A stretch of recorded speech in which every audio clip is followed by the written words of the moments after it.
When the people's will is swayed by a con man's cheap charade, despite the crass misogyny and blatant hypocrisy, when the fascist voices swell, we hear echoes of the past. They vilify the immigrants, the leftists and outcasts, when the opposition croaks and the people just don't vote for the same old tired rhetoric of neoliberal politics. We must organize the fight for our universal rights, for democracy and empathy to permeate this life. For it's not the immigrant who labors for some bread, who's making us toil till we drop dead. No, it's not minorities or peer-reviewed authorities, or queer folks and trans folks, or a multitude of deities. I say, all are your comrades and none are your enemies, in the momentous fight against all bourgeois priorities. Freedom is not those traditional values crafted from bigotry and classist realities. Freedom is freedom to move and disobey, to rely on one another to keep would-be kings at bay. Say none of us can stand alone against their power. We must stand together and make them cower. For the laws of this land have us used and abused, owned and subordinate to our patriarchal roots. I say it's high time we reinvent this whole operation to make mutual benefit our sole occupation. Because freedom is freedom to move and disobey, to rely on one another to keep would-be kings at bay. Say none of us can stand alone against their power. We must stand together and make them cower. Here we go. Yes, freedom is freedom to move and disobey, to rely on one another to keep would-be kings at bay. Say none of us can stand alone against their power. Rise, proletariat, and make them cower.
Riverboat Jack is coming to town.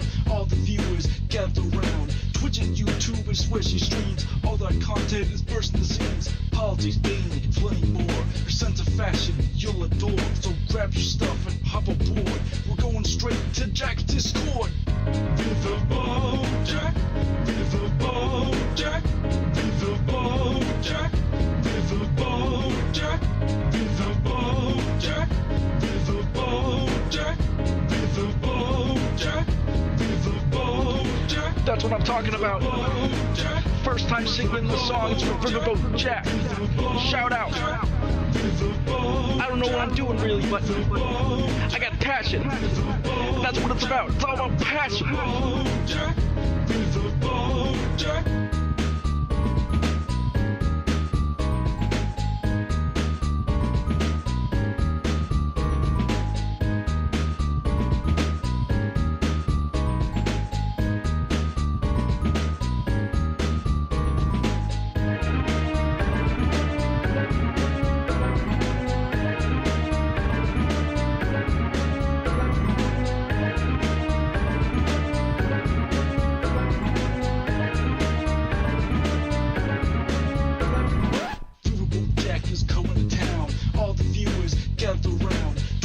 YouTubers, swishy streams. All that content is bursting the seams. Politics, gaming, and plenty more. Your sense of fashion, you'll adore. So grab your stuff and hop aboard. We're going straight to Jack's Discord.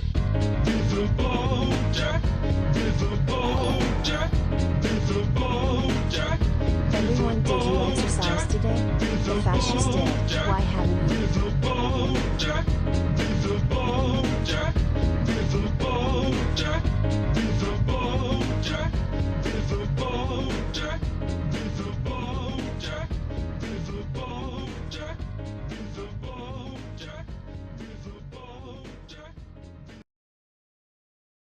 I do not know why this camera... I don't know why this camera is allergic to presenting accurate color. It's really bizarre. I have to fight it every damn time I go live to try and get, like, the color not terrible. And I know I'm failing. So thank you for sticking with me despite the camera issues. Hello everyone. Hello Joshua68. Simric, thank you for getting us kicked off with a $5 super chat. Everyone, did you exercise today? The fascists did. Why didn't you? Exactly. It looks like there's a giant spotlight. There is! It's right there! And right there.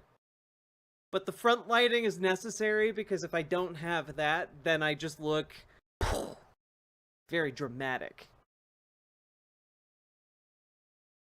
I'm just that white. It's true. Hello, what? Hello, Banana Brains. Hello, Zyros. Hello, Zach Fletcher. Hello, Blueberry Bumblebees. Hello, Simric. Hello, Jay. Hello. Is it possible to learn how to sing pretty/femme without losing the capability to switch back to a male voice? I have a great male folksy vocal fry I don't want to lose down the road. I have no idea. You'd have to talk to, like, someone, like, a vocal coach. Honestly. Hello, Screech. When what? Hello, Danger Days. Hello, Dr. Pepperoni Pizza. A PhD in deliciousness. Hello, Astral Sea Star. Hello, Quiet Kitsune. Hello, Webmage 101. Hello, Abyssal Anath. Hello, Kiva Indofur. Hello, you can call me Jess. Hello, Erica. How we all doing today? Hello, Mabs Alicorn. Gonna have to get professional training, I guess. I mean, I don't know how you preserve a voice while also changing a voice, and I've never had any professional training on how to alter my voice. I just kind of did it. Clippy Gang from Saros TV. Reminder of YouTube's age verification. Indeed, Isabel the Wolf. Also, I support the Clippy Brigade. When will you meet the Dono Goblins? I don't know. I guess I assumed that was all of you. But I guess that's inaccurate. You guys are all shimp. I did the thing again and haven't slept or ate anything. Go eat something. Eat some food. Drink some water.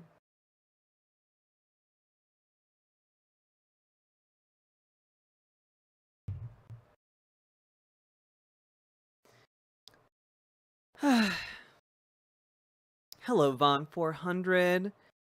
Yeah, I do have a fan blowing right now because this basement is not air conditioned.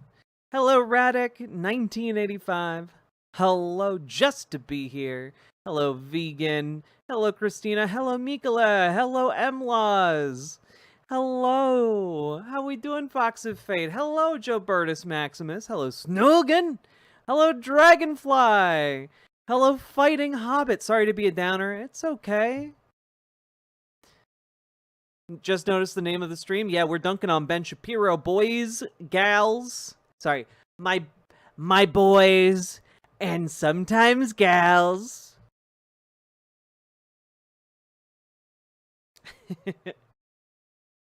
Hello, Snuggle Kitten. DSA likely losing the special election. I'm sorry, GamerG. Hello, Nilith. Boys, gals, and NB pals. Indeed, that's what I was going to say. And then I remembered the incredible Donald Trump copy pasta. Hello. Big Benny Shaps, indeed. Too short time frame, sadly. Ugh.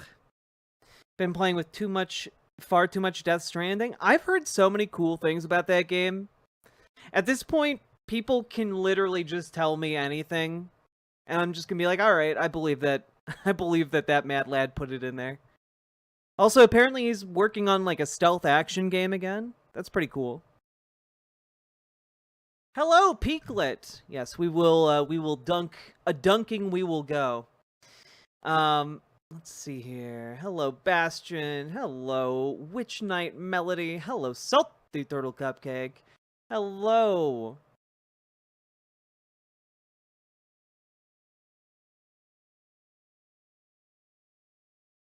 Hello, Salmon Moose.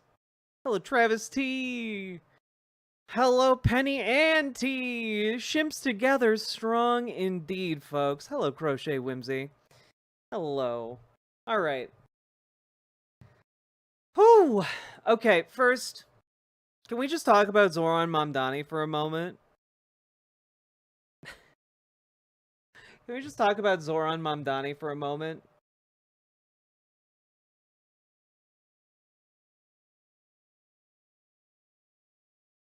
I just muted myself instead of clicking the actual segment button. Oof, we're gonna have a real one tonight, folks. Alright. So, folks, there's this guy named Zoran Mamdani, and every Democrat on the block is trying to figure out how can we make our campaign more like Zoran Mamdani's. You know, without his politics, without his message of hope. What kind of rhetorical tricks and tips can we take away from this man?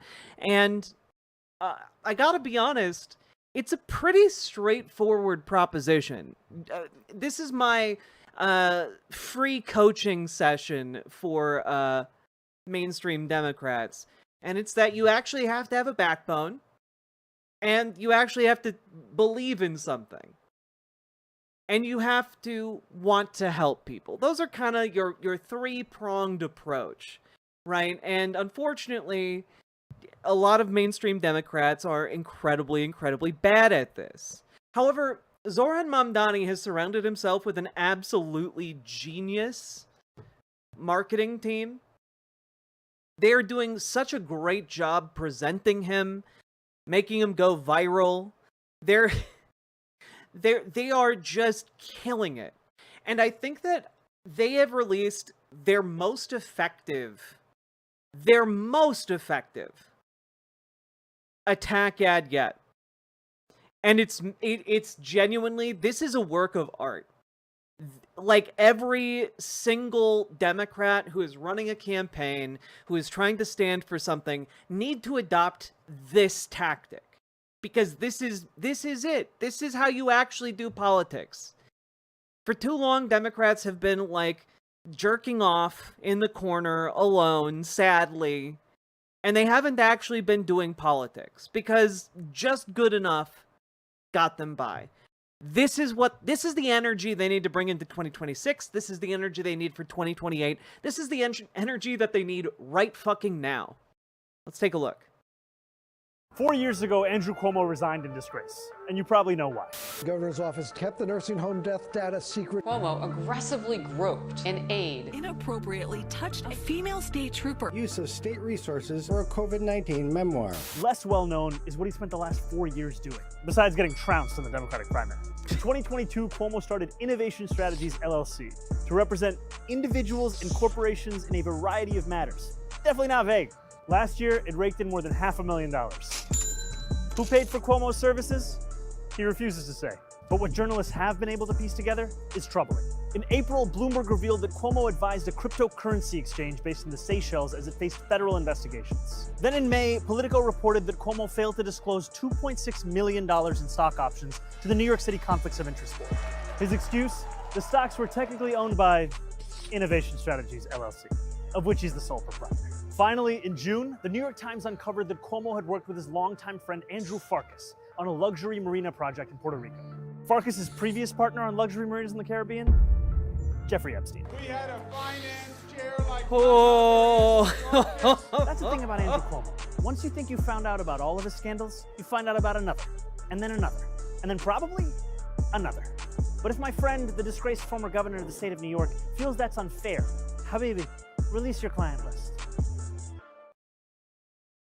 So, that is, in the biz, what we would call an actual content nuke.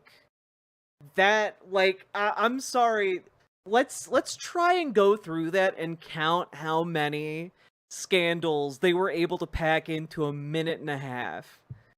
Okay, let's just rewatch that and break it down a little bit. 4 years ago, Andrew Cuomo resigned in disgrace, and you probably know why. Governor's office. Okay, number one, yeah, he murdered little old ladies with his COVID policy. He had nursing homes take in infected elderly patients, and it wiped out many of those nursing homes. Office kept the nursing home death data secret. Cuomo aggressive. And then tried to cover it up. But you know what? Now we're on to... So that's one scandal. Two scandal. Cuomo aggressively groped an aide. Inappropriately touched a Three scandals. Okay? Three scandals. We have 2 sexual assaults so far, and we have killed your grandma. female state trooper. Use of state resources for a COVID-19 memoir. He has... Then we have embezzling public funds to write a book that is self-aggrandizing. So that's 4, and we are 14 seconds in. Less well known is what he spent the last 4 years doing, besides getting trounced in the Democratic primary. That's not a scandal, but that is pretty funny, and it's a really good move to just kind of pop in there with just a sucker punch out of nowhere. 2022, Cuomo started Innovation Strategies LLC to represent individuals and corporations in a variety of matters. Definitely not vague. Last year, it raked in more than $500,000. Who paid for Cuomo's services? He refuses to say. But what That's journalists weird. have been able to piece together is troubling. In April, Bloomberg revealed that Cuomo advised a cryptocurrency exchange based in the Seychelles as it faced federal investigations. Oh, and they pled guilty to operating illegally in the United States. So, 5 provided consulting to a company that ripped off Americans. Like, all right, we're on 5. Then in May, Politico reported that Cuomo failed to disclose $2.6 million in stock options. Oh. Okay, so that's 6.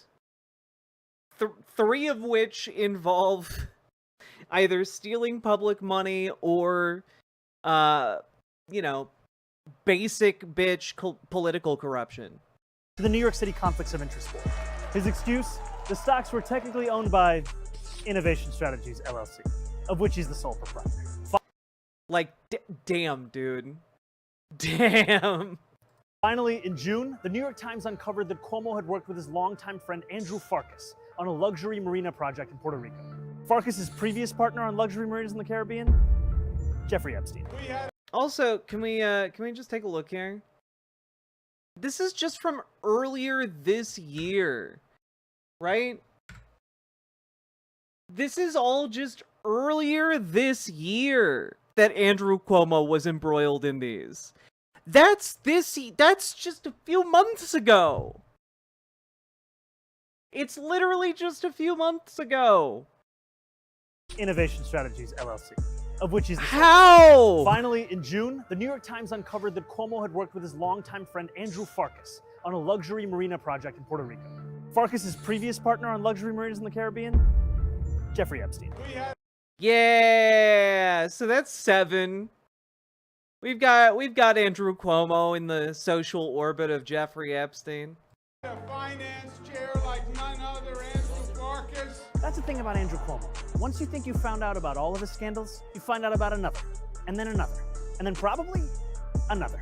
But if my friend, the disgraced former governor of the state of New York, feels that's unfair, Habibi, release your client list. Like, damn. It's so good. And the fact that he presents himself with such swag, again, you need this energy. This is the energy that you need if you want to unseat Republicans.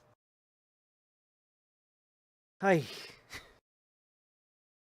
You know, and it's really important to emphasize, we have so many middle of the road Democrats who suck butt, and they are looking at this guy and like trying to figure it out like it's some crazy equation, and it's really not that difficult.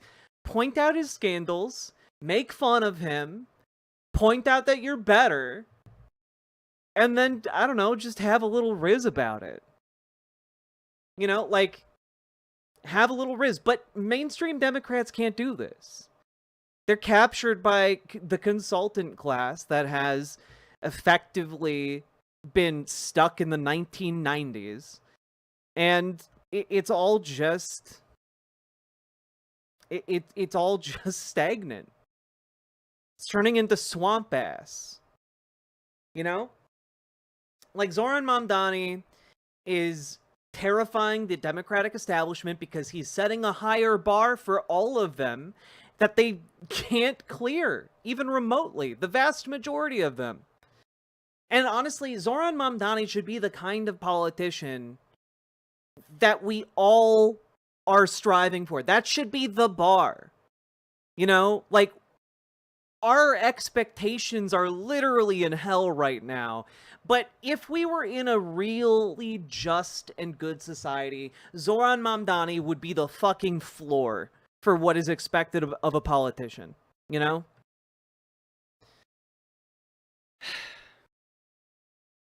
So, I don't know. All I gotta say is, damn, he's good. You know, I've seen people on this website put together, like, I don't know, 3-hour-long content nukes against other creators. Zoran Mamdani did that in just a minute 20. You know, sometimes brevity is good. Hi. Anyway, hats off to Zoran Mamdani. Well played. And, you know what? If you're out there and you want to do better than the man who should be our baseline expectation for a Democrat, then get out there and start running a campaign. Get out there and start running a campaign, because we need better. It's an existential question at this point. So go run for something. Runforsomething.net. Runforsomething.net. Runforsomething.net. There we go. Go to that website. And remember to like, comment, and subscribe to the stream. You silly billies. There we go. We did a segment. We nailed it. Most Dems have politics from the 90s because that's when they were first elected. It's true! And none of them believe in self-growth or improvement.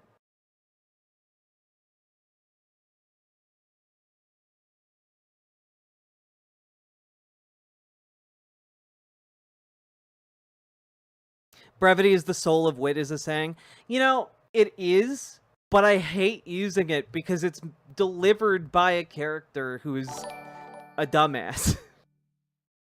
Swamp asterisk asterisk asterisk. Bog asterisk asterisk asterisk asterisk and estuary snatch. The scourges of underpants everywhere. Indeed, Pluvius. Thank you for the $5 dono. And folks, consider dropping those subs, donos, memberships, super chats, etc.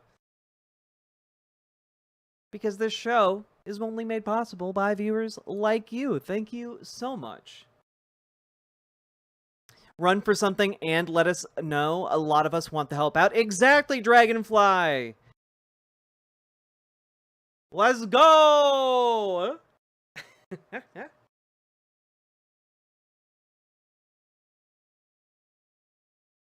Let's see.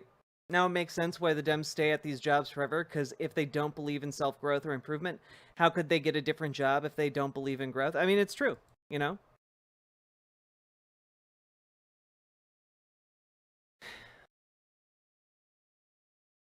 Can't say I didn't run for something. I ran to the kitchen. Hey!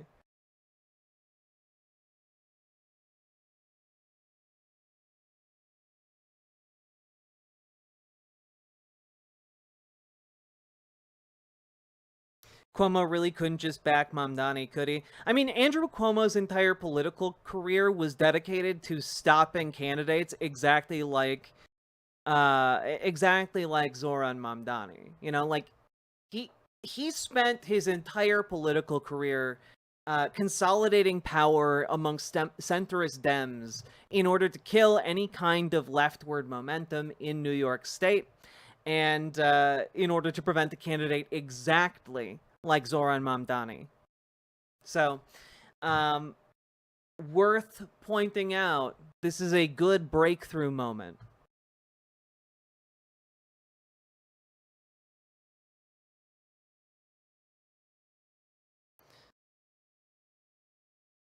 Yes, go to the dang meetings. It's true. 90% of organizing work is just going to meetings. Y'all just fucking deal with some bureaucracy, okay? Go to some goddamn meetings. It's true. Not enough people go to the meetings. That's where you actually talk to people, you know. Now, folks, I forgot to set this stream to live. That's my bad. I'm sorry, Riverboat.gg viewers.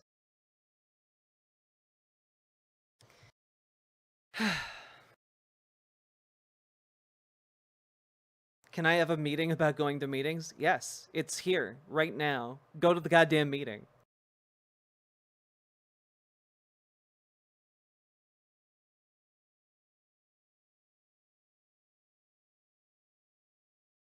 Oh, Knifey is stuck. If you see anything else around along those lines, feel free to knife away.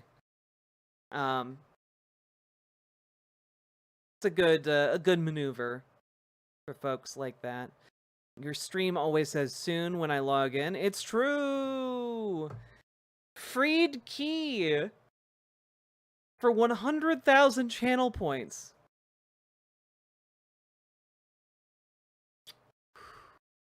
That's just for you. No one else gets it, okay?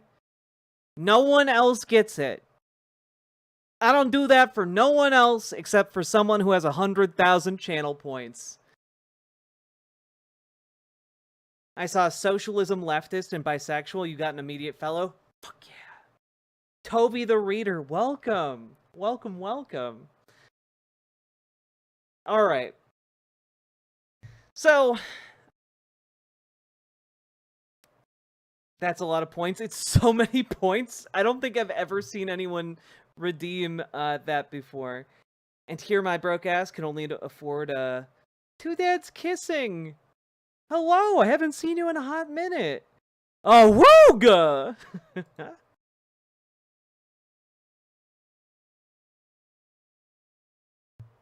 I saw Mom Daddy handing Andy Boy his ass. It was glorious. It's so fucking good, Lady Raincloud.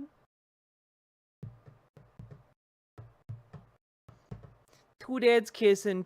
I just want you to know you're one of those chatters. When you're not here, I notice. And when you are here, it just makes me glad, because I love your username so much. And of course, your scintillating wit. I'm saving up points for that VIP status. Ooh, Kiva into fur. Let's go. Bring snacks to your meetings and share. Ooh, just to be here? Great policy. I need more positive leftists in my feeds. I'm here for Ben Shapiro slander. Yeah, I don't believe in doomering, and I don't believe in inaction, and I don't believe that knowing is just enough. So we all need to get to fucking work however we can. And I will talk about various ways we can do that from time to time. Give me mine months back, I think. Wait, what? Didn't someone redeem VIP earlier this year? Yes, someone did redeem VIP earlier this year. You need a green screen?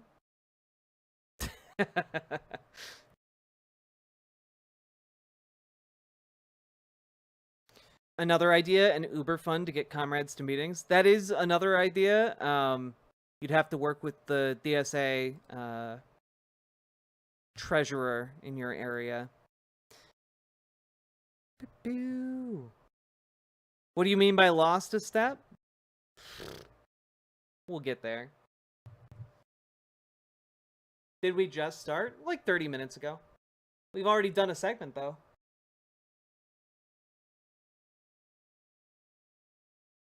All right.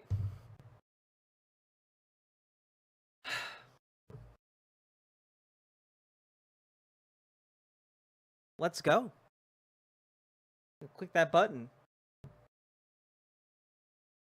So, folks, there's this man named Ben Shapiro, once called the cool kids philosopher, inexplicably, because this man has never been cool for a goddamn second of his life.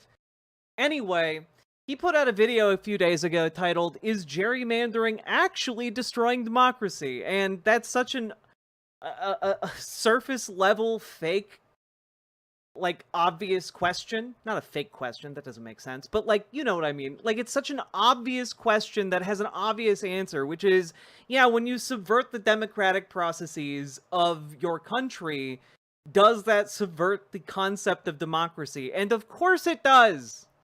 Of course it does! What are you talking about? Does cheating on the test undermine the honesty of your grade? Yes! Come on. Finish the show, but I'm getting a lot of questions from members, subscribers, who want to know about gerrymandering and the census and what's going on with that and the history. Also, I do think it's a good sign that a lot of the viewers of Ben Shapiro are going, wait a minute, what's up with this census thing? You mean this Donald Trump unilaterally countermanding the Constitution might have bad ramifications for democracy? Wait, tell us more, Ben. I'm sure you have great, unbiased insight, Ben. Sure, let's go with that. And all that stuff. I'm happy to answer your questions, but I'm not staying at the office. I'm going home, so just come with me and I'll explain. So let's talk about the magic of congressional redistricting and apportionment. Yeah. His Superman review just got ratioed by NerdSync's video proving that he had never read a comic or seen any Superman movies. So he's probably sore. Nomi Sunrider, thank you for the $5 super chat. His review of Superman was abysmally bad. Like 1000% abysmally bad. Like, dude must have learned who Superman was like 2 days ago, you know? Yes, I know you're into it. Okay, fine. So here's how it works. Under the Constitution of the United it's incredible to me. The President of the United States here has ordered something that is blatantly unconstitutional, and Ben Shapiro is just like, ugh, I bet you all find it so boring, don't you? Like, none of you actually really want to know this. It's just so boring. It's so boring you shouldn't even pay attention to it, but I guess I'll answer the question. United States. The number of congressional districts held by any particular state is dependent on the number of people counted in the U.S. Census for that particular state. So, for example, if the census finds that there are 2 million people in a given state, then you get... Why would you put this... Why would you record this in a car? If you're just gonna blur out everything around... What is this? What is this editing decision? A certain number of congressional districts for that population. Is this gonna be the entire thing? And that should hold for all the different states, obviously. Now, why is it blurry? So you can't identify where he's driving, I guess. Question is how those districts get drawn, because you can imagine, or maybe not. I don't know, maybe to obscure anything that might be identifiable. Imagine a situation in which a state with a 50% Republican population and 50% Democrat population ends up with 50% Republicans, 50% Democrats. Or you can imagine a situation in which the districts are drawn just so you end up with basically 90% Republicans and 10% Democrats, or vice versa. And it's the latter thing that has happened. So that began in 1812 with a guy named Elbridge Gerry. Okay, gerrymandering really should be called gerrymandering. Elbridge Gerry was the Massachusetts governor, and he decided that he was going to draw the districts in a particular way. One of those districts looked like a salamander. Okay, like what is the difference between Ben Shapiro and a water balloon? A water balloon can, in theory, get somebody wet. You're welcome. In theory. Good thing I've read all theory. Nightbeast Direct, thank you for the $5 dono. Appreciate it. District on the map, and so people said that it was a gerrymander. Get it? A gerrymander. That's where that comes from. And so, to this day, in most states, you have the state legislature determining exactly what the congressional districts look like. Now, very early on, there was actually no mandate, believe it or not, that every single congressional district represent the same number of people. So while the state as an aggregate was supposed to represent by its congressional number of seats a certain number of people, you could actually have districts that represented like one guy and districts that represented 20 people. And over time, that actually happened more and more. So a state would draw districts, and then they just kind of leave the districts. People would move in and out of these various districts, and this became increasingly unfair. Also, you'd have situations in which, again, for political reasons, people would be packing people into one sort of district or dispersing them broadly in order to ensure a majority or a minority of a particular type of voter in one district or another. This was basically the rule for a very long time in the United States of America, all the way up until the 1960s. In the 1960s, one particular 1962 Supreme Court case ruled you could actually have judicial oversight of the drawing of these districts. Until then, yeah, I wonder why that happened in 1960, Ben. Hey, Ben, what's the context of that happening in the 1960s? Why did that need to happen, Ben? I feel like you may have skipped over something between Gary, and the 1960s. What happened there, Ben? What happened there? Was there an entire chattel slave system that was overthrown and burned to the ground? Was there not like an increasing over time amount of discrimination towards freed African Americans? Was there not a crisis brewing in the country that needed to be rectified during the 1960s? Alan Smith, what do you think caused segregation? I was talking about what he was talking about in 1960. So, yes, slavery happened, Civil War happened, discrimination against freed slaves happened, Jim Crow. And then you had the civil rights movement, a decades-long process of building up the social capital, the social power, to actually get voting rights secured in place in this country. So he skipped over quite a bit here, actually. It was just left to the states. The states got to do basically what they wanted. In 1962, there is a ruling by the Supreme Court, and it says, now the judiciary can look at these districts and determine whether they are fair or not. And they did that largely because there had been a move, particularly in the Jim Crow South, to lower the impact of black voting districts. They'd pack all black voters into one district, for example, and then they would spread out white voters over a bunch of different districts, and so you would end up with a 90% black district with one congressperson, and then you'd end up with a bunch of white districts with congresspeople of a different party. What this typically meant is that there would be a reduction in the number of Republican seat holders, because remember, Republicans were the party of Reconstruction and the party of... Oh my god. Oh my god, dude. Okay, so he's skipped over slavery, Jim Crow, etc. And now he's skipping over the ideological switch that happened that made the Conservative Party, formerly the Democrats, become the Republicans. He's now just... No. It's all disingenuous.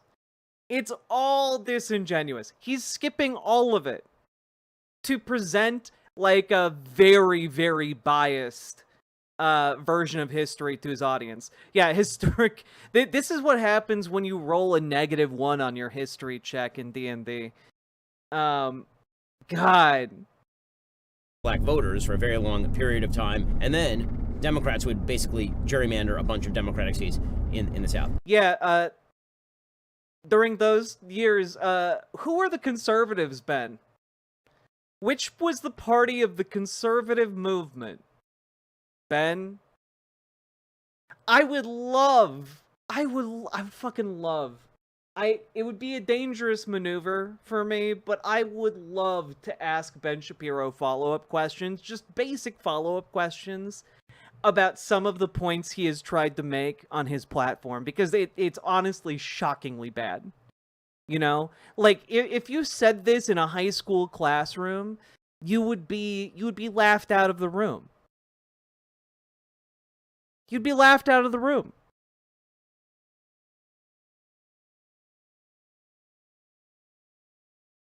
Okay, so in 1962, there is a ruling by the Supreme Court that says that judges can now review the drawing of these districts. In 1964, there's another ruling, and this is the famous one man, one vote ruling, where the courts basically say, once you redraw the districts, and you redraw them typically at least once every 10 years, you have to try and make it so that each district represents an equivalent number of persons. That way you can't have a district that represents one person and one that represents 19 people. And you're going to want to redraw those districts pretty regularly in order to ensure that population movement doesn't obscure the one man, one vote rule. There's also a ruling in this period that suggests that this also applies to state legislatures. So now the state legislatures can't basically be gerrymandered by one party or another. Then there's the Voting Rights Act of 1965, and that says that actually the federal government can do what's called pre-clearance of various gerrymandered maps, particularly in the Jim Crow South. So the idea is the federal government is going to look at all of these states that have historically discriminated against black Americans, and it is going to actually force the states to submit their maps, and then it's going to pre-clear those. Okay, so by 2013, we've now moved beyond that. You don't need pre-clearance for specific states. There's really no evidence that, say, Mississippi is more racist than Massachusetts, and so in 2013... I mean, I think maybe we could come up with some key metrics. I think maybe there might be a few ways to determine that, actually. The court says no to that, but of course the courts do have the ability to still oversee gerrymandering. This particularly for racial discrimination. So political gerrymandering, the courts have traditionally stayed away from, because they say, okay, fine, if Massachusetts is a Democrat state, and even though it's 35-40% Republican, all 9 of its Congress people are Democrats, that's really a political problem. That is not really a court. Also, you know, I'm sorry, just like sitting there and thinking about it for a moment.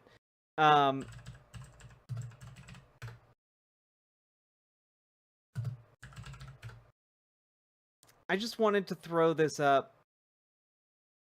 on screen.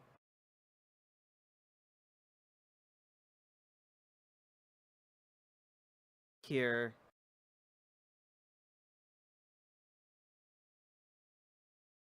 Yeah. This is the marker for where they pulled Emmett Till's body from the river. Every time they put up a sign, it becomes riddled with gun holes.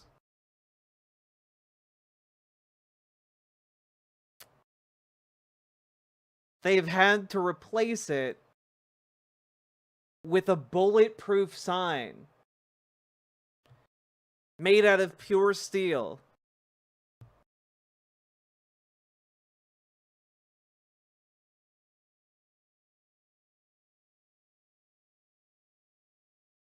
I don't know, I think maybe there might be some metrics.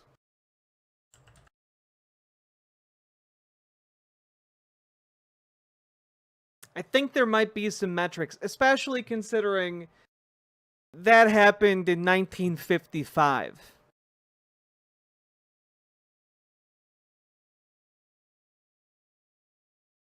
A 14-year-old boy massacred in 1955.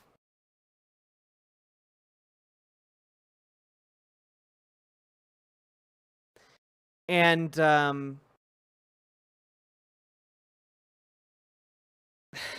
they keep defiling monuments to him.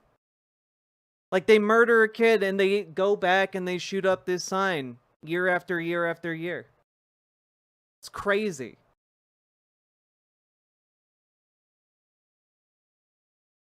Also, you know where that happened? Oddly enough, Mississippi.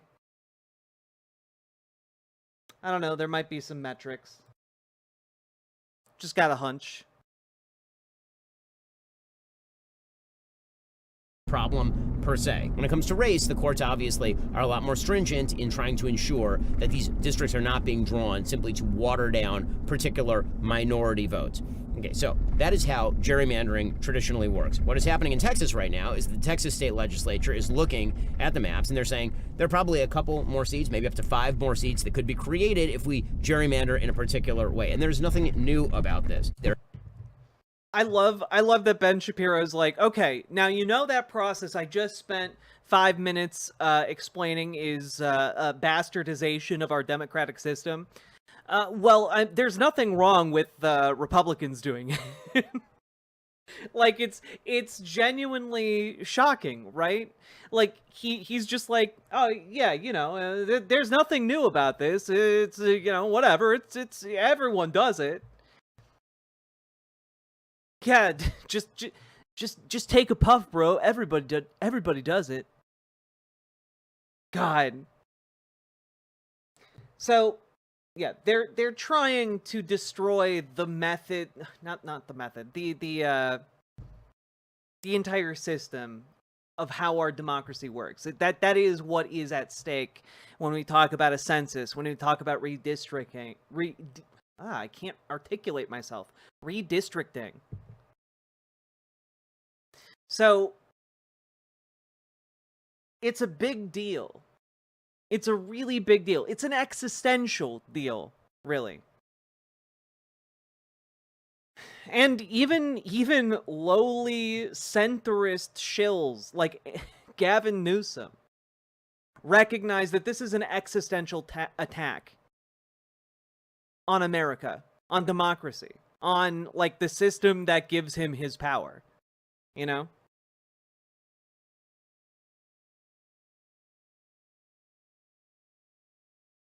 There are 2 provisions of the census that come into question here. One is the census itself. It's done every 10 years. They're trying to do essentially a very, very large poll to try and determine what the population is in the various states. They can do that wrong. In 2020, they actually did do it wrong, and they admitted in 2021 that they had misdone the census. And that meant that there were a certain number of electoral college seats that should have gone to places like Texas and Florida and Arizona that instead ended up in New York and California. In fact, if the 2020 census had been done correctly, this is according to the Census Bureau, Donald Trump could have won the 2024 election without winning any of Wisconsin, Pennsylvania, or Michigan. That's how badly the census was done. So that is issue number 1 with the census. And then there's issue number 2 with the census, and that is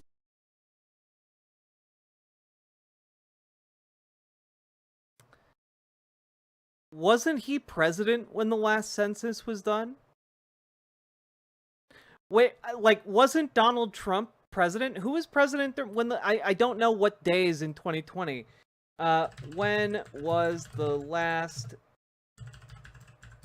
conducted?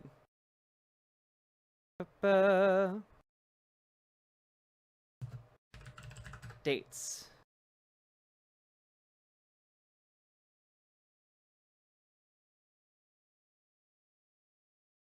Yeah, Trump was president all of 2020, so it doesn't matter what date. He was literally the president of the United States. So who's responsible for doing the last census poorly? Ben? God. It's so dumb. why are illegal immigrants counted in the census? This is a big problem for Republicans, because if you have hundreds of thousands of illegal immigrants, for example, in California, and they're counted in the census, that means California gets additional congressional seats where they really should not have them. Now, that's not actually how that works at all, Ben. You went to law school, you dumb fuck. You disingenuous bullshit artist. You know it is established in constitutional law that it does not matter, and the Constitution does not stipulate whether you should count somebody who is a citizen or a non-citizen. You count all of the living people who are there, Ben. That is what is required under the Constitution. Literally anyone who looks at the Constitution, who has looked at any amount of the law on this topic, that is the conclusion they would come to. Ben, you literally have a law degree. What's wrong with you? You know this. This is a big point of legal controversy. Does the 14th Amendment to the Constitution, which sort of redoes who is defined as a person, you'll recall that originally the Constitution, because of slavery, did not classify black Americans as full persons in the legal sense, which of course is morally wrong, but that was the compromise that was come to. Ben is here arguing right now that it was morally wrong to count black people as 3/5 of a person, and I agree with that, while simultaneously arguing that it is totally fine by saying millions of people don't count as people for the purpose of the census at all. These are people who have lived and worked here, like in some cases almost their entire lives. Come on, Ben. In order to establish a constitution. The 14th Amendment does away with that and says all persons are to be counted in the census. But there is one exclusion, and that is Indians not taxed, meaning Native Americans who are subject to the jurisdiction of a Native American tribe and therefore are not paying taxes in the United States. Well, should illegal immigrants be counted like, persons of the United States?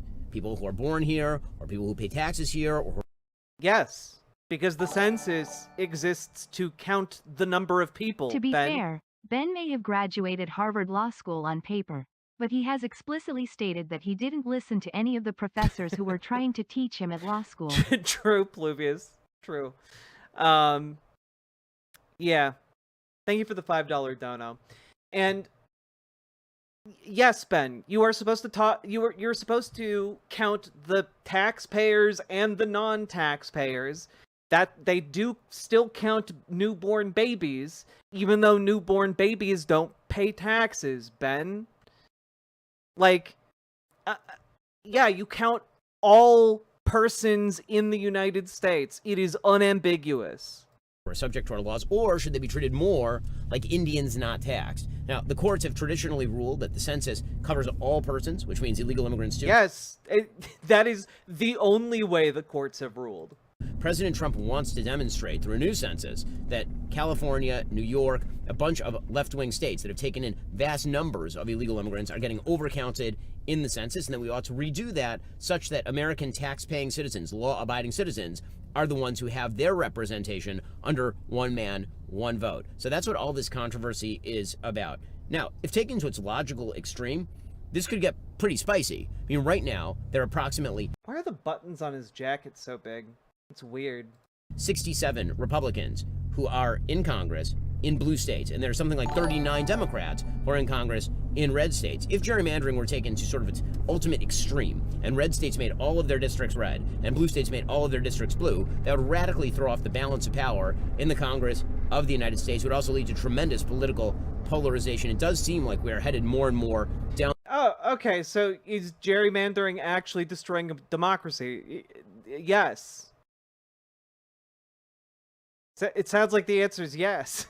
On that road, because both parties have an interest in but also it's fine if Texas does it, is a hell of a take. Increased gerrymandering. Both parties have an interest in maximizing the number of seats they hold. The systems are not trusted, and once you lose institutional trust, the next thing that typically happens is that both sides start trying to exercise as much power as humanly possible.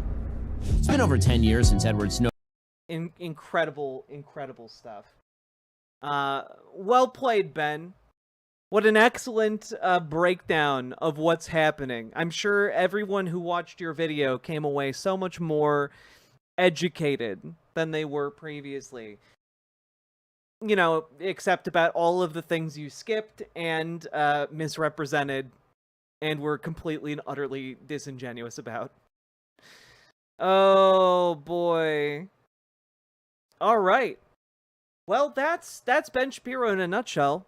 And I gotta say, this is a guy who has been held up for all of my career as, like, the master debater, the virtuoso of, conservative propaganda.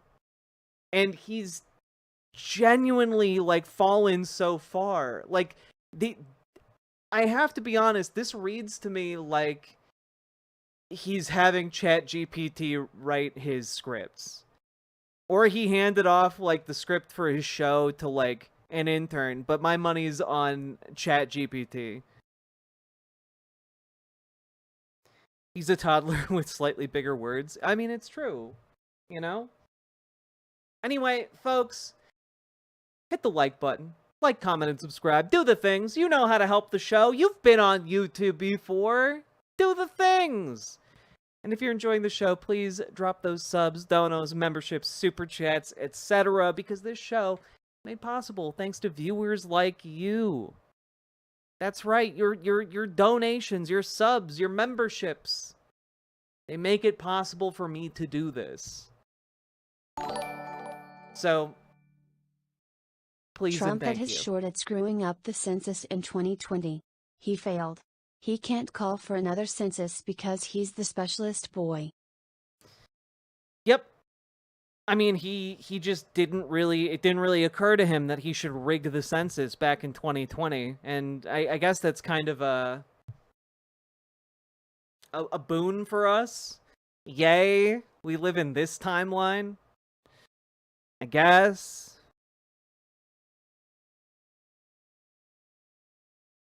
Who's going to buy them, Ben? Fucking Aquaman. Yeah, he did try to rig the 2020 census. It's just, he has a more cult-like following this time. It's a bigger threat. Oh. That fan really makes your hair look cute like Supermodel. Thank you, Punky Gal.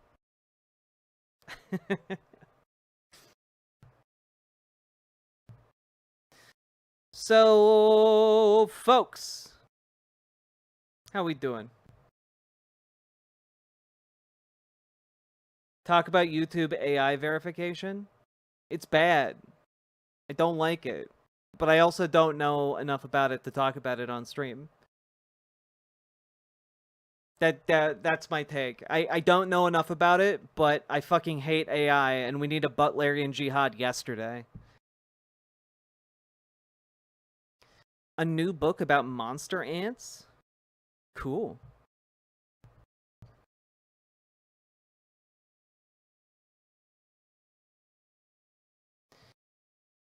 What really scares me about Ben being this fucking stupid is that there's really two rationale out.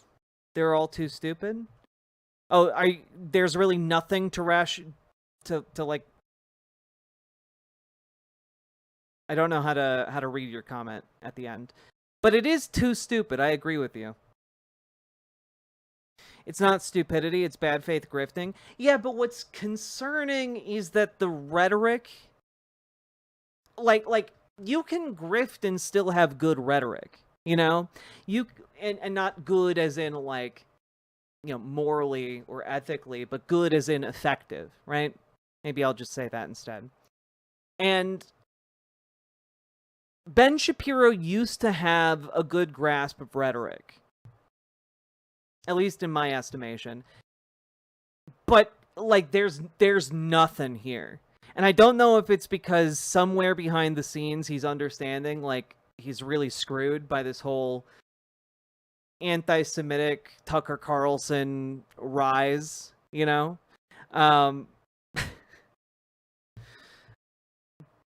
But I don't know that they're going to be able to pivot in a way that is positive for the Daily Wire, Yeah, this is effectively Ben Shapiro phoning it in because, I think they're kind of getting fucked. I get this vibe of I don't give a fuck from most of the Daily Wire. I mean, I agree with that. I think, I think they're doing pretty poorly financially. Also, hello, Solazar. Is the stupidity of their base making them lazy? I mean, it's partly that, and I think also tying your conservative presence to empirical facts in these times does you no favors. You know, again, I've said this a lot recently, but Republicans live in a post-reality world. You know, it doesn't matter because they live in these bubbles of unreality. And so trying to have good or conventionally good rhetoric doesn't matter anymore. Because we've completely left the land of logic. We are in a land of fantasy. And there are still things that can puncture those bubbles, but it does isolate the Republican base quite a bit from the travails of the world.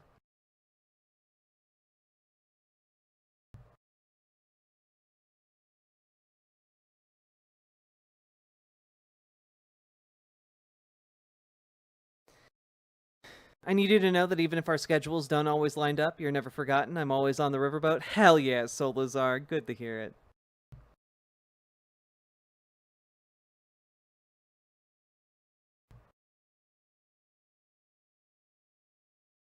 All right, though, it's time for us to jump into more Ben Shapiro. Let's go, folks! Oh, this is bizarre. This is bizarre as hell. All right.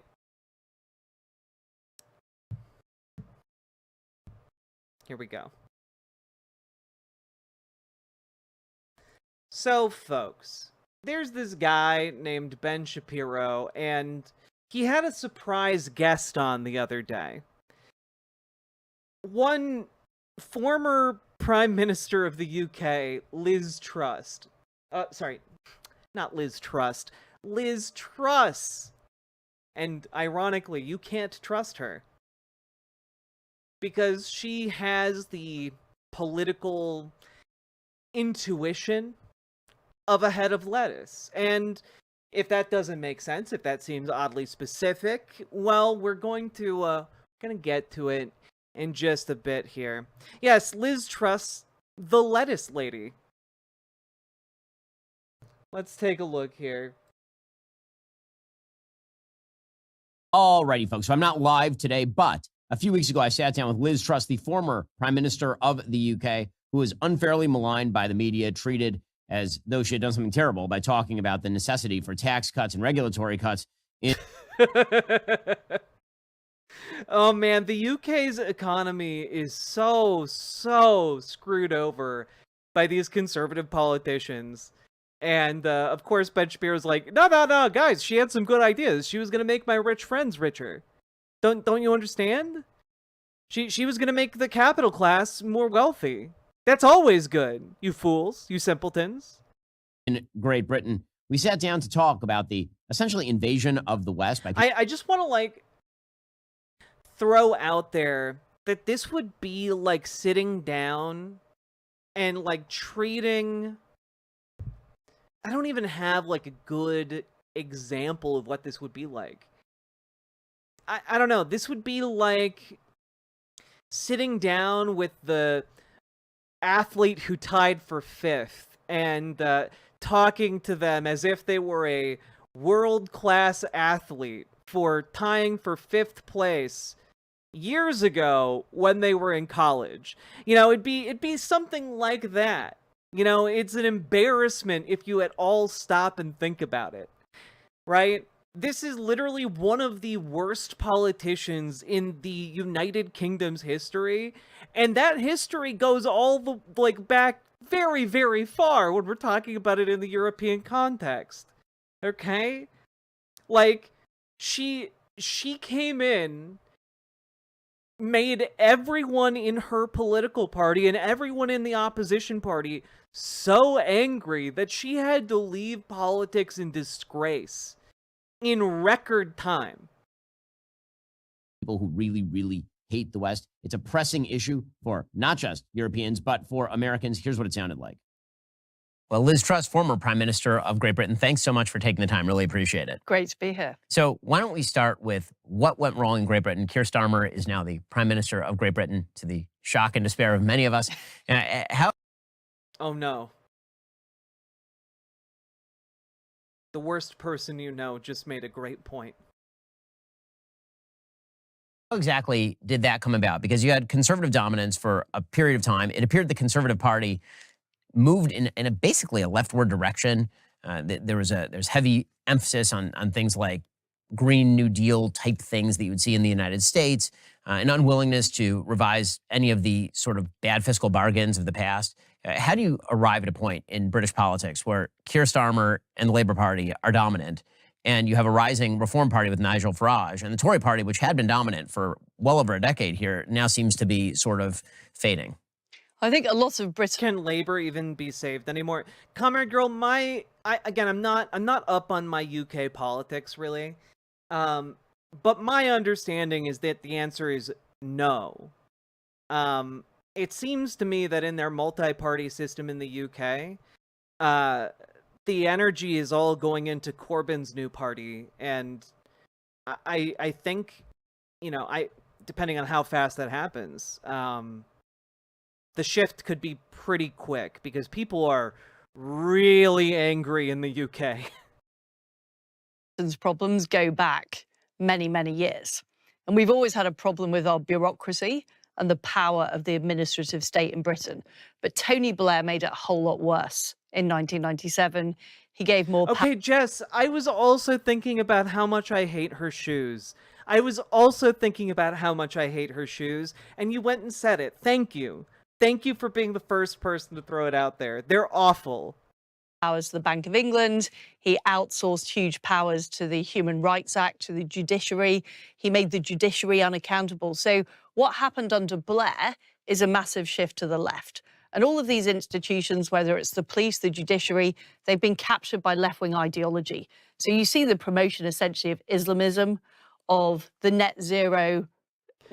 No, I don't. I don't. I'm always stuck on this point.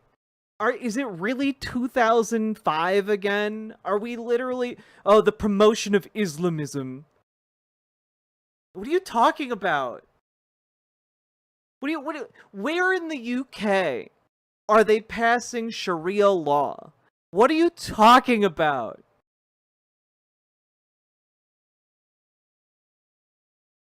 Yeah, yeah, all of the Islamists in the UK Parliament. What are you talking about? Just absolute garbage. Zealotry of things. Ugh, people want the planet to still be here for their children. Ugh, they're so whiny. Yeah, no shit, lady. It's almost like people are dying of environmental factors that are worsening year after year because the planet is dying. Things like pro-transgender extremism. Pro-transgender extremism? Hey, wait a minute. When they talk about pro-transgender extremism, what do they mean? Do they mean the feminization camps are real and they're all in Scotland? The Scots are feminizing the rest of the UK? What is happening? The secret underground feminization caves of England, where the estrogen and testosterone flow freely? What are we talking about when we talk about the pro-transgender extremism? Because I've actually looked it up, and kind of seems like when these people say pro-transgender extremism, what they mean are not like transgender people are forcibly trying to transition other people or like doing bombings at various places throughout the country. No, what they mean is a transgender woman tried to go like to the bathroom. Like a trans man did his best not to shit his pants in public by using a toilet, and everyone has a problem with this for some reason. Like it really is silly, right? It really is silly. These people are like, transgender extremism, and what they're talking about is like someone doing their best to not like have to like take a dump on the street. They would rather have trans people shitting in the street than, like, treat them like human beings. It's crazy. Crazy. Yeah, just trans people being allowed to live in society to someone like Liz Truss is extremism. And frankly, unfortunately, to a lot of people in labor as well. This is all now baked into British institutions. And the problem for the Conservatives... Ah, the Great British Bake Off. I am familiar with it. ...is rather than saying we're going to reverse all that stuff, they said, we're the heir to Blair. We want to copy him. We want to triangulate. And we didn't take the steps necessary to get control back in the hands of Parliament and actually do the things the public wanted, like controlling immigration, like having cheap energy, and all of those policies. And I spent 10 years as a government minister struggling against the bureaucracy, but all the time I felt like I was swimming against the tide because they had so much power in the system. And this is ultimately why I ran to be Prime Minister in 2022. I wanted to take on the orthodoxy, the net zero orthodoxy, the Keynesian orthodoxy, the mass migration orthodoxy. But what I discovered was when I tried to do a package of essentially keeping taxes low, getting on with fracking, controlling government spending, I just faced the most massive barrage. And it wasn't just the bureau. A massive barrage from the pro-transgender extremists. They took me out with all of their estrogen and all of their testosterone and their spironolactone and bureaucrats. It was some people in the Conservative Party that I would call conservatives in name only, but it was also the whole international, fuck. You guys, you're trying to bring Rhino over to the UK. God. I didn't have unlimited power, so I was oppressed. I mean, that is basically what she's saying, Nomi Sunrider. People didn't like what I was doing and ousted me from my political position, but I'm a genius. Davos elite, the IMF intervened, even Joe Biden criticized my policies. And what I found out was just how powerful in Britain the system is. And what we've had is we've had for many years a failing system. Tony Blair made it a lot worse. We have for many years a failing system.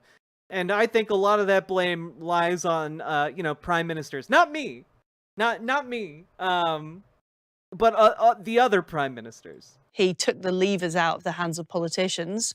We failed to turn it round as Conservatives. And the British public hate it. That's why they voted Brexit in 2016. They wanted things to change in our country.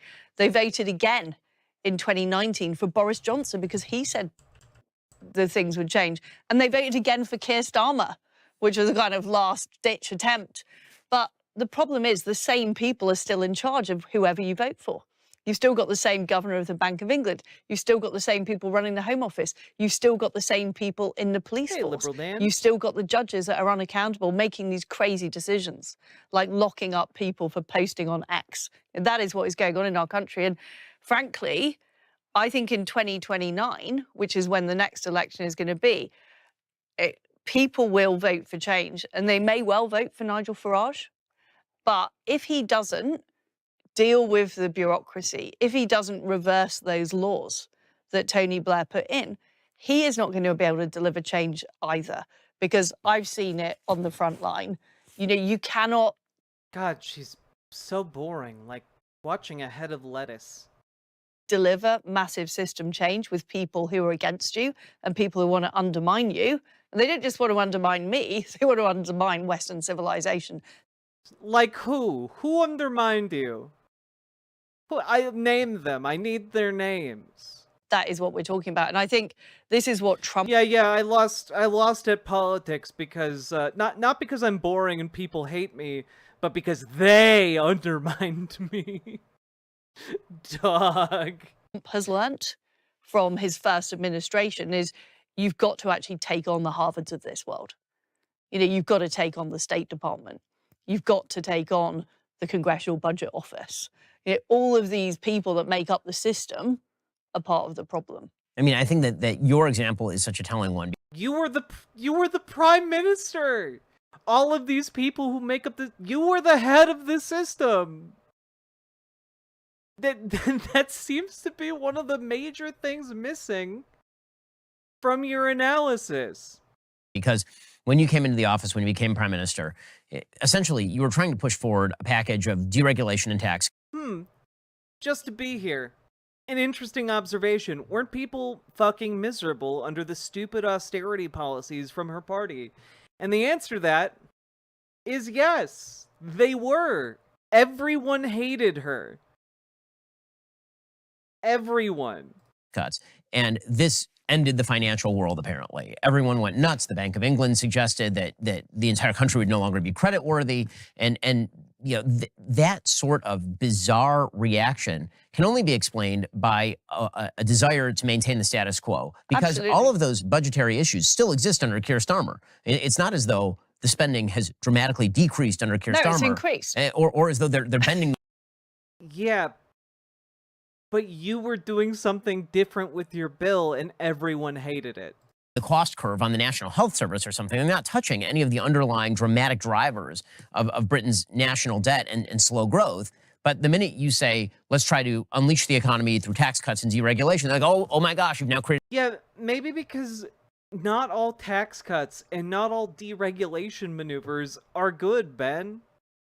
Maybe it's more complicated than tax cuts always good, deregulation always good. Maybe it's kind of like, I don't know, sometimes cutting taxes might make sense, or sometimes deregulating one or two things might make sense. You know? It's almost like you are treating it as a permanent, perpetual rule that cutting taxes is universally good, and that's just not true. A gap between government revenues and government expenditures, and that gap is unsustainable. It was unsustainable before, it's unsustainable now. You were just trying to actually change the system to actually get some... Oh, you know, it's kind of weird that Ben Shapiro in this particular instance recognizes that, you know, perhaps unsustainable problems that persist in the long term could have extremely negative ramifications for everybody. You know, like a planet, say. Real-life supervillains are so boring.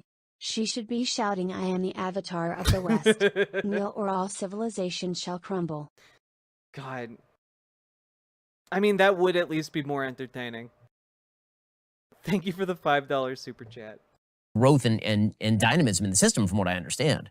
That is right. And in fact, after the fact, the Bank of England admitted that 2/3 of the rise in bond prices was down to their failure to regulate the pension industry. So they successfully blamed what was a market jump on me, although they subsequently admitted that is their fault. But nobody in the mainstream media in Britain wants to report that. And in fact, only today, Keir Starmer is attacking Nigel Farage, saying he would implement the same economic policies as me. So they use me as a kind of bogeyman of what happens when you cut taxes. But of course, my tax cuts weren't allowed to stand. So the policy was never even tried.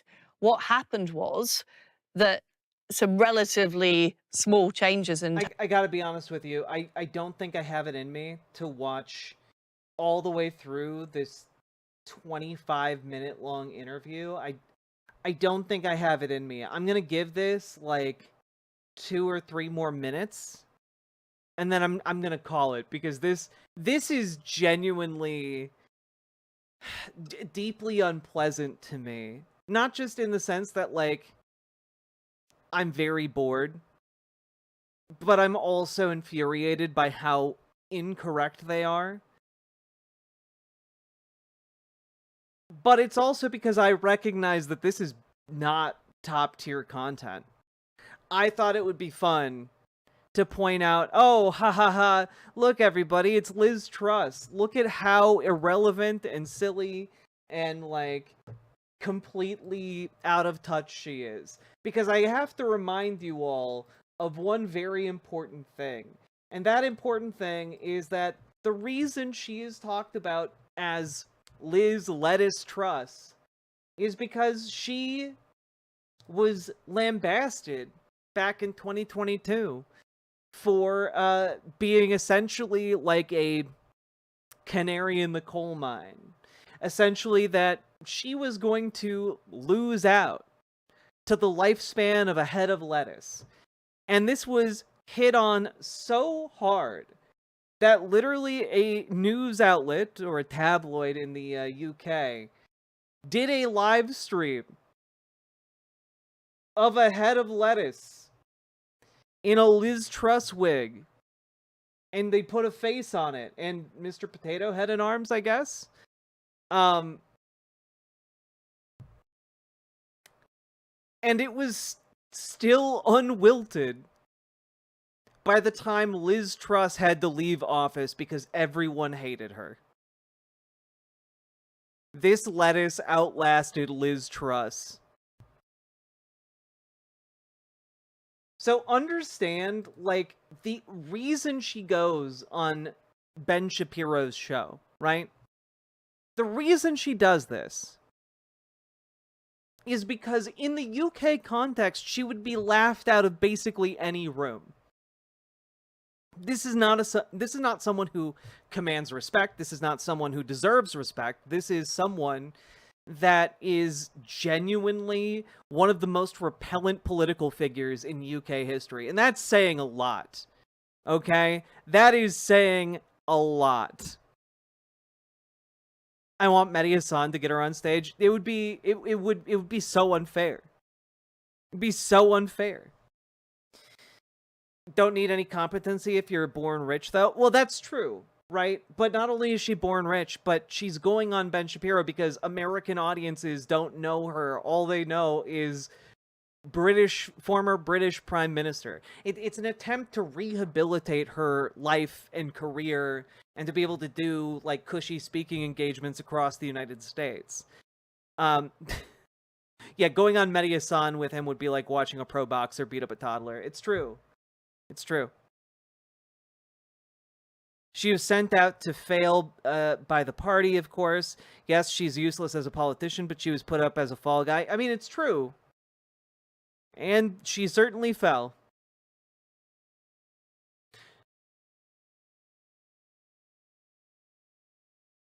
So, you know I said we'd watch 3 more minutes, but I think we're calling it here. I think I'm going to call it here.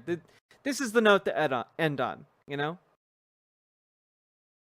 Remember to like, comment, and subscribe. Support the show, you scallywags. And consider dropping those subs, donos, memberships, super chats, etc. because you guys make this show possible. I cannot do it without your support, your subs, your donos. Very, very much appreciated. Thank you for supporting the show, folks. And clicking that button. There we go. We clicked the button. How we doing? How we doing, folks?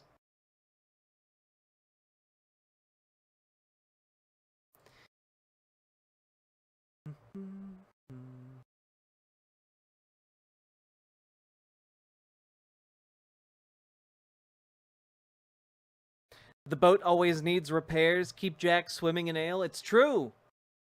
How else will I pay the boat wench? Van Briggs! Nia. Doing good? Tired, though? Same.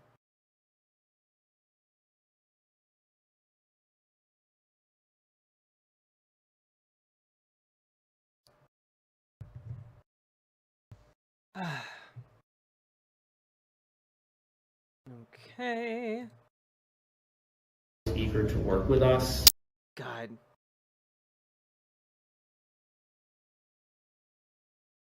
Like, are you dumb? Can you not take it? You know, I'm trying to decide what we do next.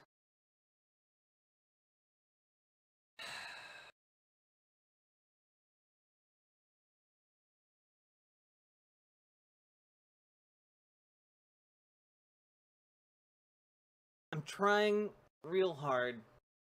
I don't want to... Nah, Nah, we'll tackle this. We'll tackle this. Who's the boat wench? I feel like I've trapped myself.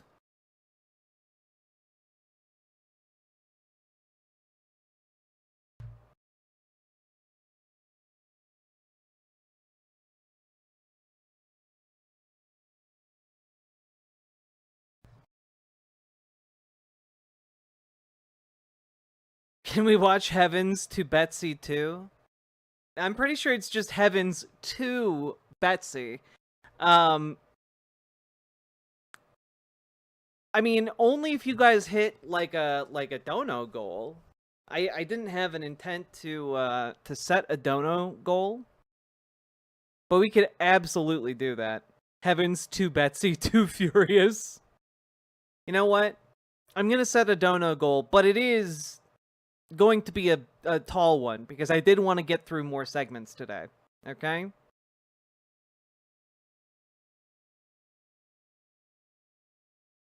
Do do do do do do do do do do do do do do do do do do. There you go. 0 out of 100 subs.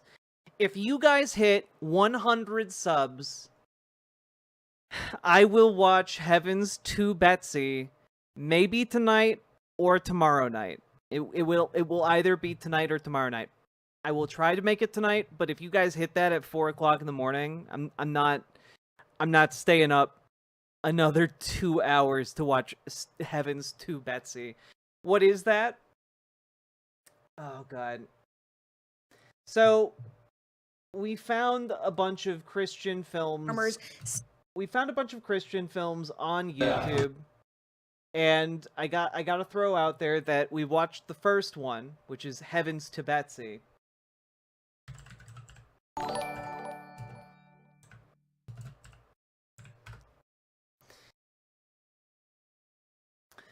Laser Space Ninja, thank you for being a member. And also, Simric, thank you for the gifted membership. Appreciated, folks. Now, what is Heavens to Betsy? Well, I guess I'll just show you guys like a small preview.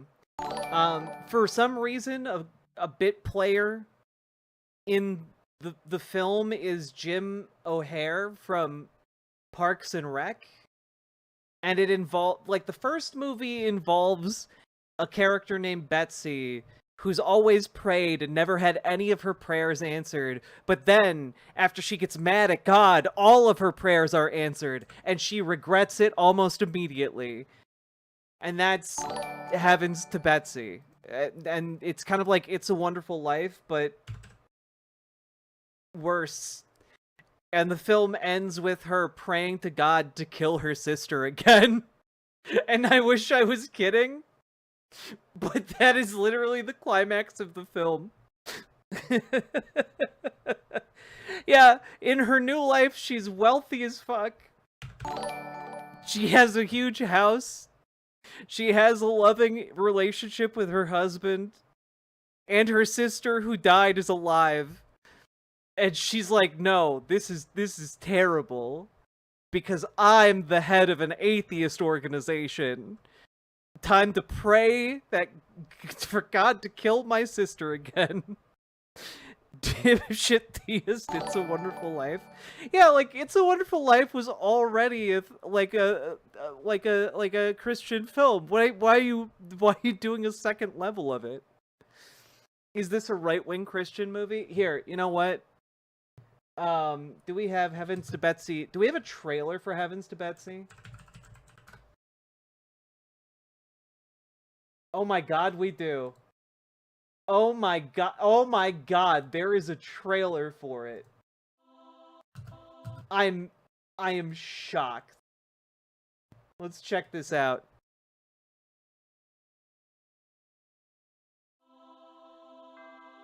Not my will, but your will be done. Betsy Here's my Simon meager is back. contribution for To Watch Heavens to Betsy. I want to see Wishes, Missy, the cat again so much. We all want to see Wishes the cat again. Heavens to Betsy, I finished it yesterday. Congratulations. Heavens to Betsy, I'd like to read it. What have you got to lose? Do all of her prayers come true again? Is how many times, like, is this a completely different story? Did it, wishes? God is still answering my prayers. Stay away from the religious aspects of the book. We need to focus on the mainstream audience. Oh, so it's fiction. Yes, the other day I went to a party with Anne to promote my book. Pretty much denied my faith. Have you considered hiring a part-time personal assistant? Good morning. Hi, how can I help you? Brian! Well, have we met? No. How big of a part did you realize? Oh my god, we're getting called that. Her life is becoming too much like her prayer-granted life. Oh my god. Experiences play in creating a work of fiction. Everything that happened in that book really happened. So you are telling me and everyone else who watched that podcast that you traveled to an alternate dimension or reality or universe or whatever and came back? Yep. Pick up the book, read it, and decide for yourselves. I saw a clip of the podcast on Facebook. She Oh really my God. believes she was in an alternate universe. Do you know who Tandem Daiquiri is? I am not fond of him, but I do. He wants me on his show. Maybe we could do it here?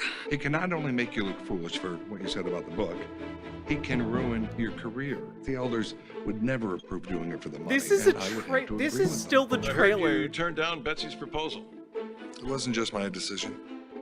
Oh, and Pastor, if she doesn't want to defend herself here, I'll just go on the air and rip her to shreds there. There's a scene in the first Rocky.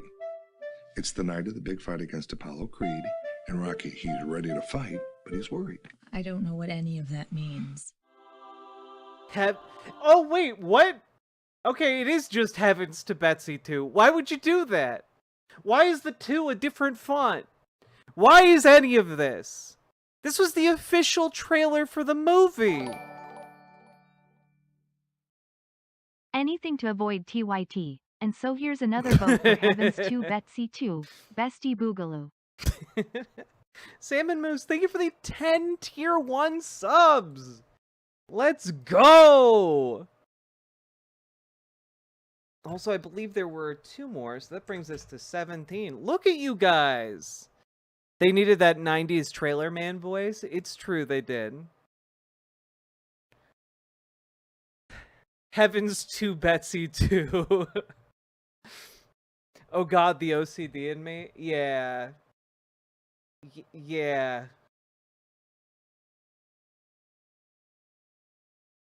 Also, just this logo. This logo was cutting edge back in 1989. I'm scared. Yeah, look, we've watched enough analog horror at this point that, like, this should invoke some level of fear in you, you know? The third is called Heavens to Betsy with the E of 3.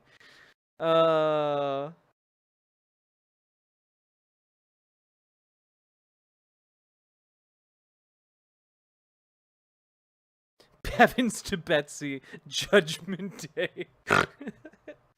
Oh, God.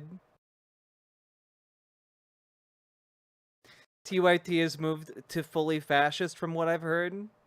It is, let me guess, Jank is defending how good tariffs are. Tariffs are wonderful now over at TYT, huh? Oh, wooga! Bad movies are so charming, aren't they?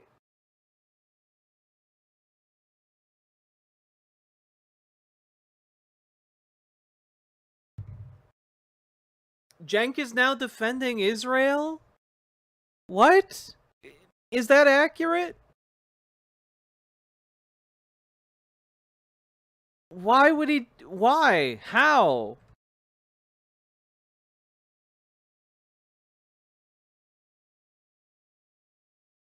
Heavens to Betsy 3. Heavens 3 Betsy, Return of the King. Oh, you were joking. Okay. Okay. At this point, I'm primed to believe basically anything you guys throw at me, so.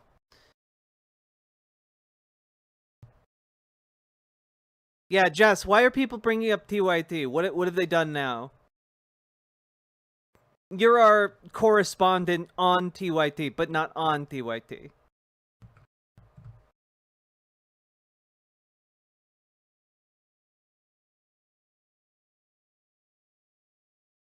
Two dads smooching what outfit? Eagerly awaiting the soft reboot requel just called Betsy.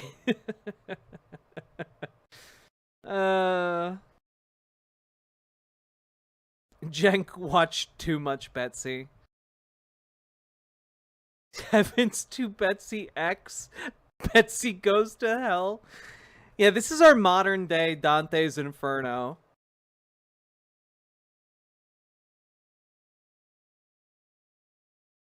I heard Anna when you let her clip play by accident. Ah, but you didn't hear Anna, you see. But it's interesting that your brain went there. Because, you know, you'll see.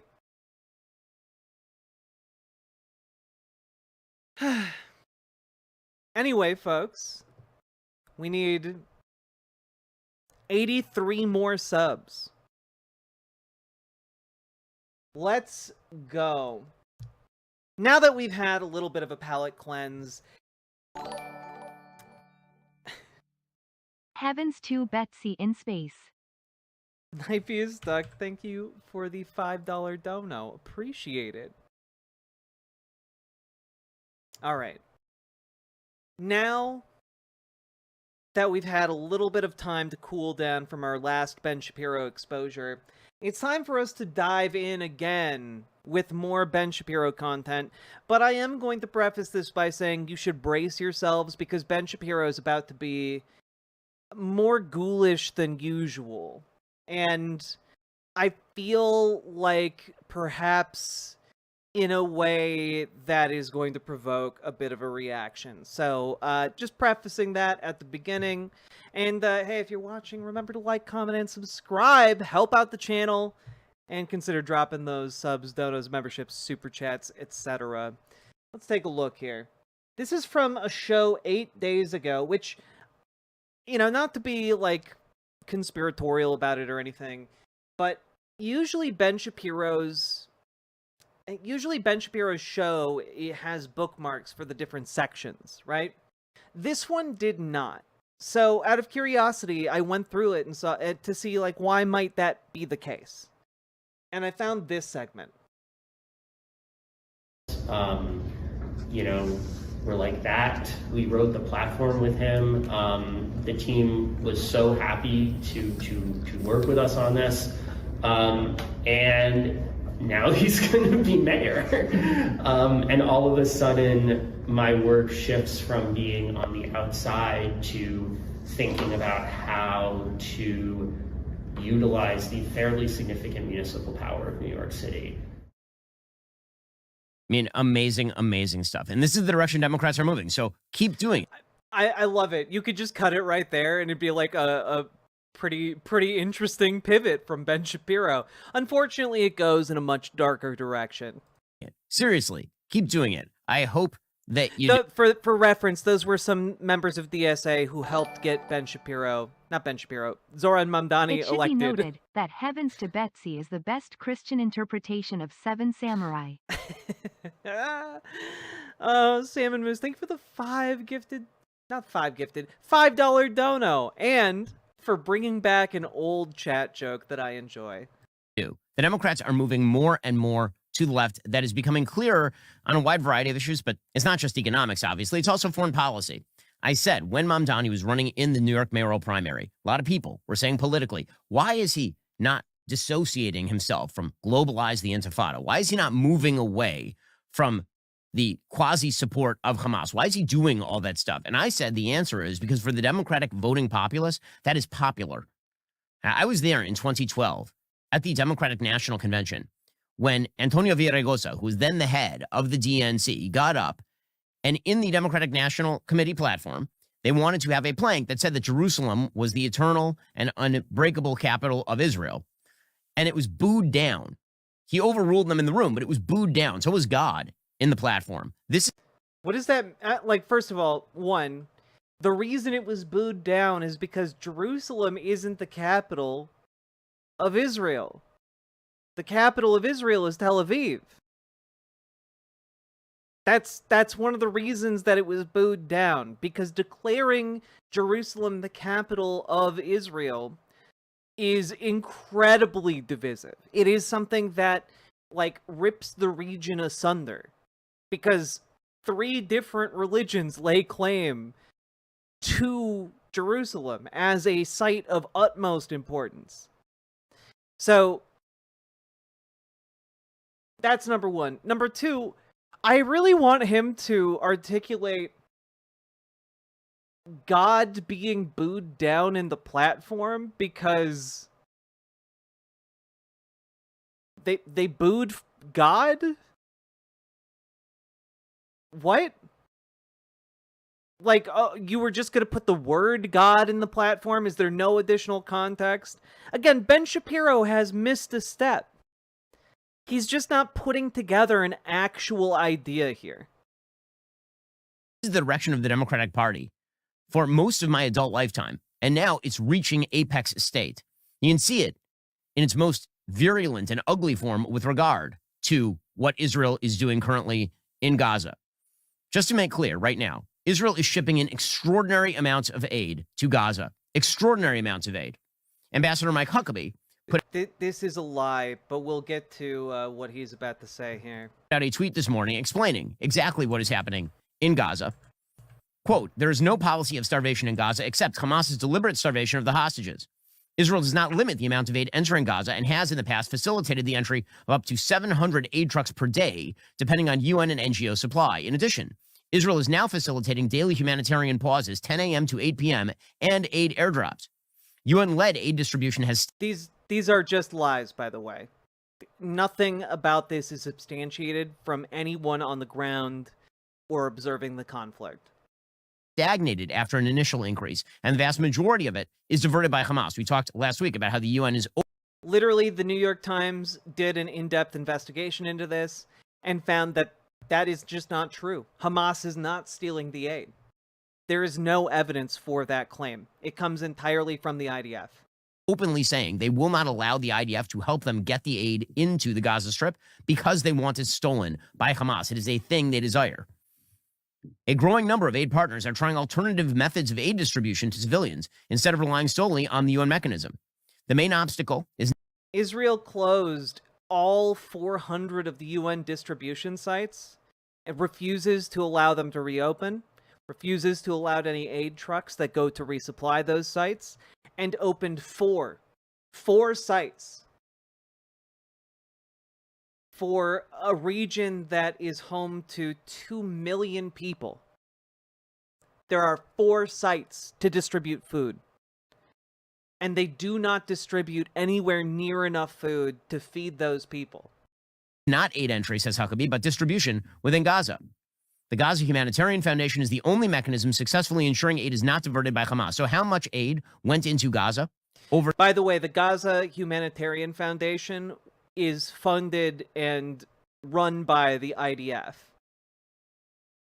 Additionally, there are American mercenaries who have participated in this endeavor, American contractors on the ground, a headline you might have seen. And remember, folks, we watched an interview with one of these mercenaries who came back from there.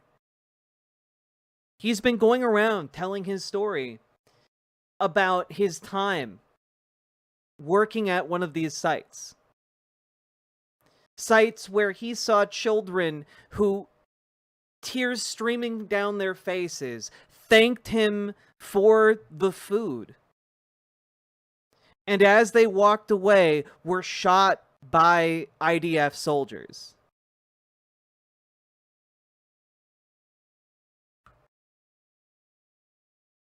He saw a child whose face was still wet with tears of gratitude get shot in the back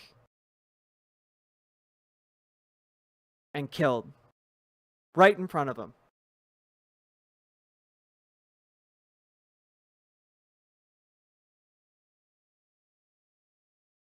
for the last week, 23,000 tons of aid. 23,000 tons of aid. Now, a rough estimate for how much aid it would require to feed 2 million people in Gaza every day is about 1,200 tons of aid, 1,300 tons of aid.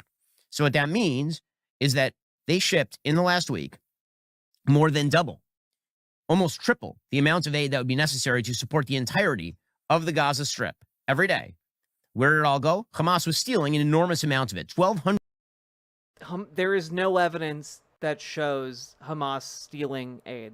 100 trucks entered Gaza over the past week, and Israel has been holding off on military action day to day in order to facilitate the entry of that aid. It is pretty clear what is happening here, which is that Gaza is not in a state of overt famine, except that Hamas keeps stealing the aid. And whatever famine is being caused in Gaza is being caused by Hamas. Hamas is not trying to bring aid into the people. Hamas is desperately attempting to avoid that. They're shooting people who show up in lines for the Gaza Humanitarian. No, actually, there's eyewitness testimony by Americans of not Hamas shooting people at these aid sites, the IDF. Gazans are largely relying on GoFundMe, TikTok/Instagram and such platforms simply to survive. We live in a sick world, help if you can, guys. Foundation. They shoot rockets at the aid stations that Gaza Humanitarian Foundation has set. Point to note is that the eyewitness mercenary who came back and is sharing his story widely, his name escapes me at the moment, has talked about how one of the most shocking parts about this was seeing just the free reign of weaponry use. That he would see soldiers shoot machine guns into crowds. He would see soldiers shoot missiles into crowds, like just snipers aiming at children standing in line for food. Everything Ben Shapiro is saying here is a lie. Up. Here, for example, is a Gazan telling MSNBC the dirty part, which is that Hamas actually would like a famine. Hamas wanted to see the deterioration of the humanitarian conditions in Gaza, knowing full well that this may be the only hope for drawing in the international community, for producing horrendous imagery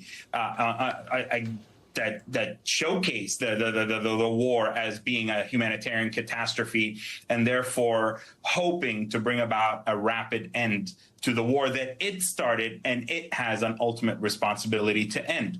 I think for sure Hamas has had a role in siphoning off plenty of the aid going in. Look, obviously, as a father, as a human being, when I look at pictures of anybody suffering, particularly children, you have to be very concerned and upset about that. It is very upsetting. I don't know how a human being can look at pictures in Gaza and not be upset by those pictures. The question is, who is to blame for that suffering, and how does that... All evidence that is not being provided by the Israeli state indicates that Israel is the one doing this famine. This is not really questioned outside of the American and Israeli context. Suffering stop? And the answer to the former question is Hamas. And the answer to the latter is that Hamas is no longer in control of either aid distribution or of the Gaza Strip, in part or in whole. Obviously, also, if the Europeans continue to support Hamas and do Hamas's work in terms of propaganda to ensure that Hamas never gives up, the suffering only continues, which is Hamas's game. That is the entire game here. By the way, we know for a fact why Hamas is doing this. Because Hamas is winning what it believes to be political victories precisely by starving the people of Gaza. It is a thing that they want to do. They literally came out yesterday and said they will not disarm until a Palestinian state is established with Jerusalem as its capital. Now, they as a fighting force have been decimated by Israel. They've been wrecked by Israel, clearly. And yet they believe they have the upper hand in negotiations. Why? Because... No, honestly, they don't. They're trying to get any amount of leverage that they can. They're trying to get any amount of leverage that they can in order to get some kind of equilibrium of peace established so that they can, you know, rebuild and, like... It's not that they think they're going to negotiate their way to a state, Ben. They just want some kind of guarantee that the IDF isn't going to remain in the Gaza Strip, and they're not going to get that. Not because like, oh, like Israel's just unwilling, whatever. No, it's because the entire plan, the entire time from the Israeli side has been to annex and control the entirety of the Gaza Strip. Okay? They have pushed this propagandistic effort to label Israel as a genocidal nation. And somehow, post-October 7th, after the deadliest attack... Hey, Ben, who's been blockading aid to the millions of people who live in Gaza? Who's been using it as a weapon of war self-admittedly? I wonder. ...attack on Jews since World War II. They are now on the verge of having a bunch of countries declare a Palestinian state with no government, no territory, no borders, and no freedom. I mean, that's an amazing PR victory by them, reliant on the stupidity and gullibility of a bunch of people who are willing to do Hamas's propaganda work for them. It's really shocking that Ben Shapiro doesn't really mention at all the mass annexation of land in the West Bank. Hamas doesn't run the West Bank, but he doesn't seem to care at all about the rights of the occupied in the West Bank. Saying this, Hamas. Here, for example, is Hamas official Ghazi Hamad saying October 7th actually achieved what they wanted. Now, we should know, by the way, that there was a ceasefire that had been brokered by the end of July. Steve Witkoff was due to fly to Doha for the signing on July 23rd. By the way, every single one of these ceasefires has been violated numerous times over by the IDF. According to the Jewish Chronicle. And you know what happened? Hamas ran an op.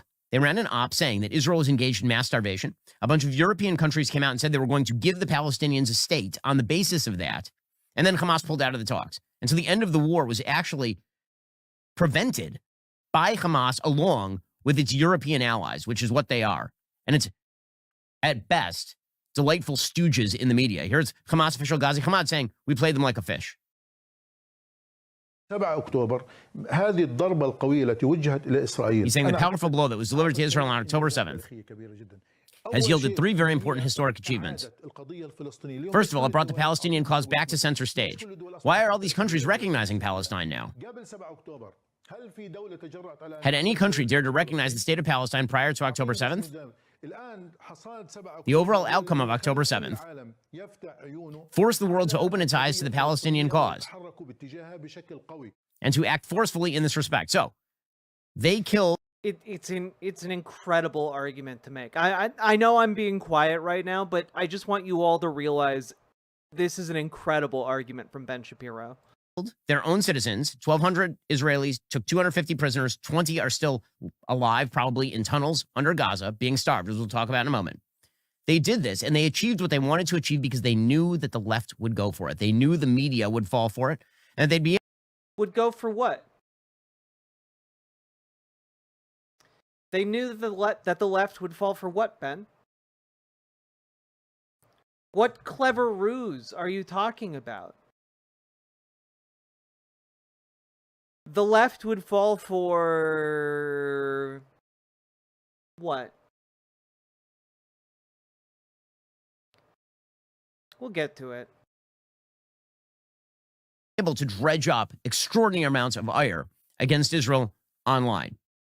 They knew this. It's why they've strengthened their bargaining position. If they... again, Ben Shapiro is really fond of just jumping over inconvenient ideas for his narrative, inconvenient facts for his narrative. Because notice here what he's doing. He talks about, oh, they did October 7th because they knew the left would fall for it.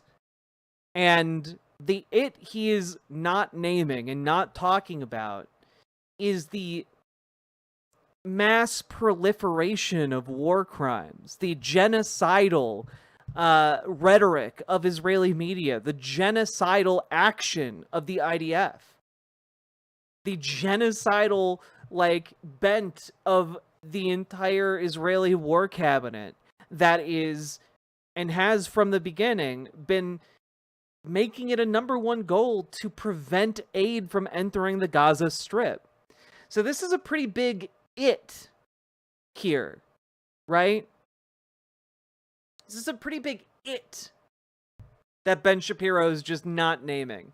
They cared about the people of Gaza, they would not be strengthening their bargaining position. They'd be looking to end the war. And you know who's helping them out? All of their friends in the media. All their friends in the media. Look at the difference in coverage between a photo of a young child in Gaza with cerebral palsy who was blasted out all over the world. We talked about this last week. There's a picture are the on the greatest front Hamas propagandists. Nothing Hamas could do would compare to what they're doing to create hate towards Israel. Page of the New York Times of a kid named Yusuf Matar, a kid with cerebral palsy. Okay, and the New York Times put it on the front page because the kid looked like in horrible physical condition because of the cerebral palsy. He has a younger brother who's standing just off camera who looks totally fine. The New York Times did not run the picture with the younger brother. They ran the picture with the kid with cerebral palsy. Why did they run it? Well, now we know the details. According to Semaphore, last Thursday at 3 p.m., the Times was preparing to run images of Yusuf Matar, a young child in Gaza with cerebral palsy, who was suffering from lack of nourishment, alongside its July 24th story that cited doctors in Gaza finding, quote, an increasing number of their patients are suffering and dying from starvation. And by the way, if you think that there is a chance in hell that if Hamas, for example, and all of the Palestinian propaganda outlets had pictures of hundreds of starving Palestinians, like in skeletal condition, and they weren't running on the front pages, you'd be out of your mind. Of course they would be, and you know they would be, because the Palestinian propaganda effort is overwhelming, and the media have bought into it because it matches all of their priors. So what happened with this kid? The Times' topmost editors wanted to err on the side of caution. After viewing the photo, according to communications viewed by Semaphore, they worried it might inadvertently call into question the paper's reporting, which said many of the children suffering from hunger did not have pre-existing health issues. Managing editor Mark Lacey said, quote, do we want to use a photo that will be the subject of debate when there's presumably no shortage of images of children who were not malnourished before the war and currently are? Executive editor Joe Kahn agreed. The story isn't framed around people with special needs, and the lead art really should not do that either. It's insane, right? Like, it's insane to I have to step in at this point, you know, like we're rambling like crazy, but it is insane to me that his argument is nobody's starving there. Nobody's starving to death. Literally, children are starving to death every day now in Gaza.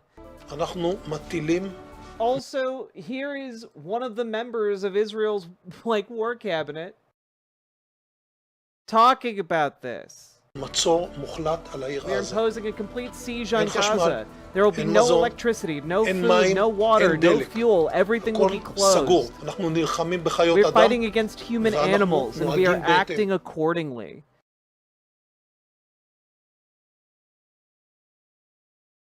That's the rhetoric of the Israeli government. That is the marching orders handed down by the Israeli government to the IDF. And yet Ben would like us all to believe, no, well, they're not doing that though.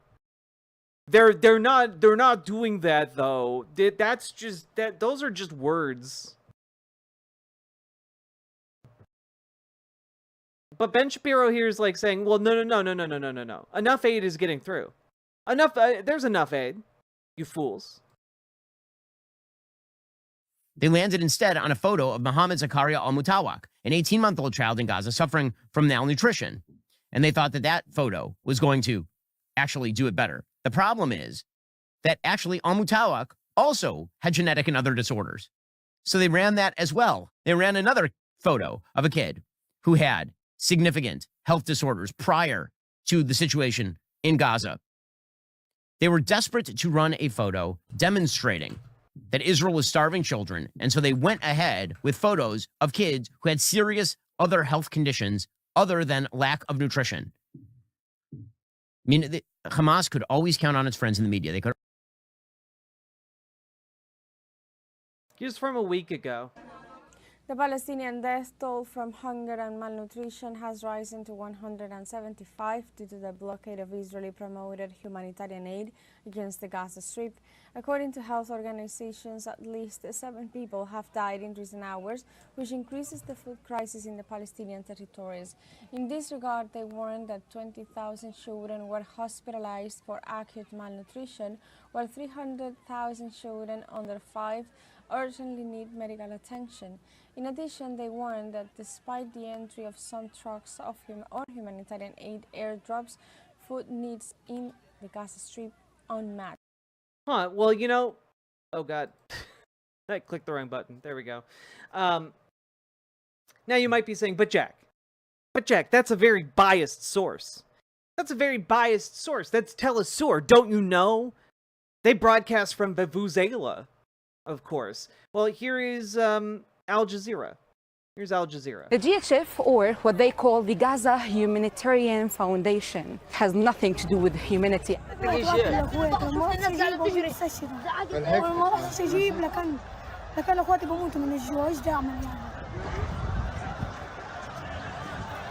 That's why people are dying on the food lines, in the sandy hills. Yes, the scenes you are watching for the people dying literally just because they're waiting for food. قريبة 5 شهور لقيت بس أنا ما كنتش آكل ما كان السبب هاي سبب سوء تغذية عندها إنه فيش أكل. This is the forced systematic starvation that is broadcasting in life on front. Now, some people might say, wait a minute, how is that a adult woman like not equally as emaciated as her child? And the answer to that is, when you are in a state of malnutrition as an adult, you stop producing breast milk. So she literally can't feed her baby, and you can't just give a baby bread. Like, babies can't eat the food that adult human beings eat.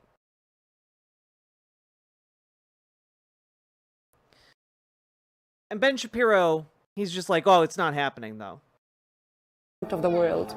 What makes everything worse is that even those INGOs working for decades in the context of Gaza Strip, and now they're not allowed to work on their distribution points. By the way, during the ceasefire, there were more than 400 distribution points. People were able to get food and aids and dignity. All of them could reach food without... I can't believe his argument is disabled children just look like that. Like, are you kidding, Ben? No, like that, genuinely, he's just like, oh yeah, disabled kids, they all look like that. And like, not when they're fed, they One don't. day everyone will have always been against this. Yeah, knifey is stuck. That is one of the most true, like, internet sayings of recently.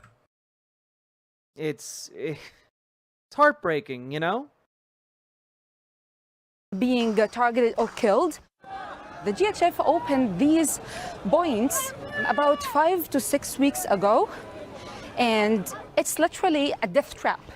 It's only a cage where people are not allowed to reach the food, the very limited food parcels and boxes, until the GHF opens the fence for them.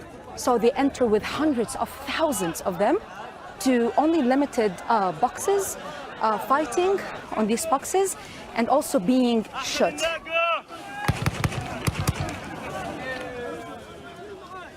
The humanitarian aid, it's weaponized by Israel to break the will of the Palestinians, to humiliate them, to kill them more. عندي ابني تعال يا سالم بسبب يعني التكيات وهدول انه بروح طلع كيف صار في حروق بوجهه طلع واليوم في عينه ورحنا لقينا فيها نزيف ساير والطفل الرابع استشهد. سبب يعني موته كان سوء التغذية، انه سوء التغذية حد كان عنده ما قدرناش نوفر له الاكل ولا نوفر له اي شيء انه الطفل يقدر انه ياكل، فسببها انه توفى يعني بإيد. He died in my arms as I was taking him to the hospital.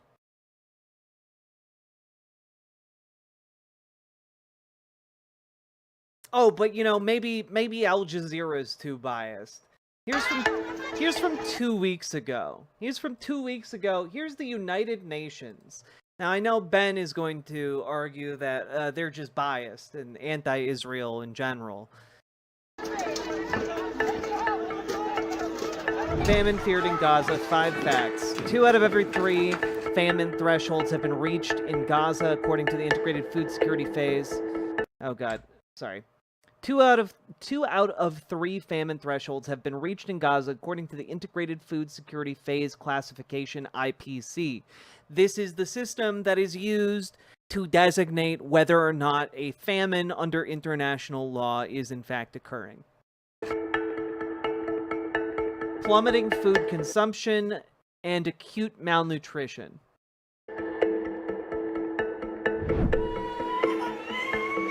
Overwhelmed hospitals have treated over 20,000 children for acute malnutrition since April 2025. At least 16 children under 5 have died from hunger-related causes since mid-July. This is 2 weeks ago. Since then, things have gotten worse. 1 in 3 Gazans go days without food, and at least 500,000 people are expected to be in IPC Phase 5 catastrophe.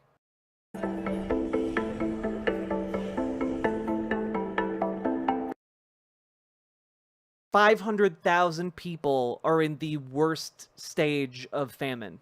90% of the population has been uprooted, and safe zones cover less than 12% of Gaza. The aid that Doge had destroyed from USAID could have saved a lot of those children. Absolutely. Instead of sending our aid over to help the children of Gaza survive, Pete Hegseth ordered it burned. Humanitarian access remains severely restricted, with aid convoys frequently obstructed or looted. Yeah, because looting is now happening, but it's not being done by Hamas. It's being done by people who are dying. They are starving to death, they are dying, and they're going to steal those loaves of bread to save themselves and their families.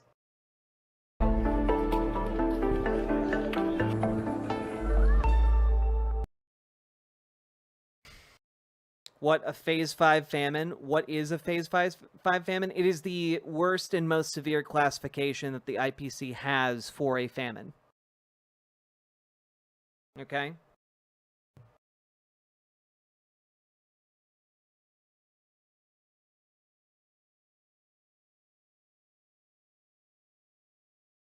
They're always count on their friends in the media.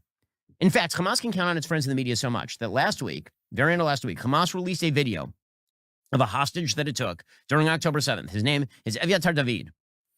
Okay, they released this video, photos of him looking like a prisoner at Auschwitz. Okay, that's what he looks like. For those who can't see, he's skeletal, totally starved. If you look at a before and after picture of this guy, he looks totally different. And they forced him to dig his own grave in a tunnel. And then they released the pictures as a way to try and create pressure inside Israel for Israel to essentially end the war without victory. They released those pictures publicly.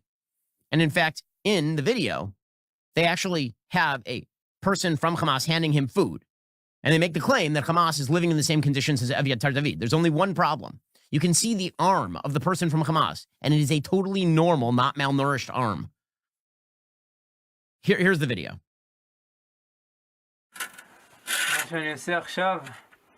He says, what I'm doing now is digging in my own grave.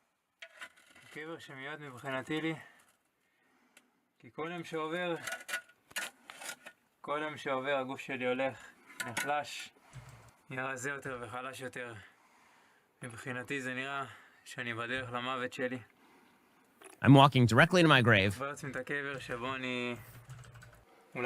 This is the grave where I think I'm going to be buried.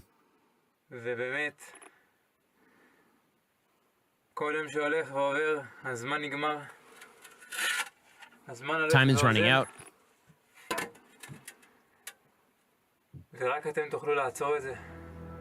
You are the only ones who can end this. To be released and to be able to sleep in my bed with my family. Okay, they released this. Hamas released this. Why did they release this? Because they knew that the media would not pick up on it and run with it. The New York Times did not dedicate a front page to that picture of Evyatar David, who, by the way, is, as far as I have seen, maybe the only picture of a adult victim of starvation in the Gaza Strip. Yeah, so obviously it's bad to starve a prisoner, right? Obviously that is bad. But I think if we can recognize that starving one prisoner is a heinous crime, starving 500,000 prisoners, rather, is something on another scale entirely. Right? Even if you buy all of his arguments at face value, all of his claims at face value, I should say, this does not justify starving and putting 500,000 people in a category of famine. It does not justify that.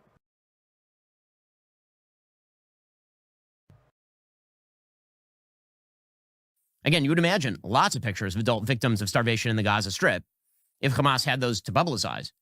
Except that Israel and the GHF have been handing out thousands of meals, millions of meals over the course of the last couple of months in the Gaza Strip.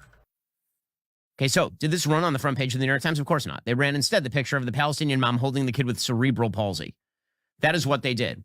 And again, they know that their friends in the media will do whatever they can to foster the idea that this is once again a cycle of violence and Israel basically should surrender. Now, I do find it amusing that all of these people... Yeah, the friends of Hamas in the media, like The Economist.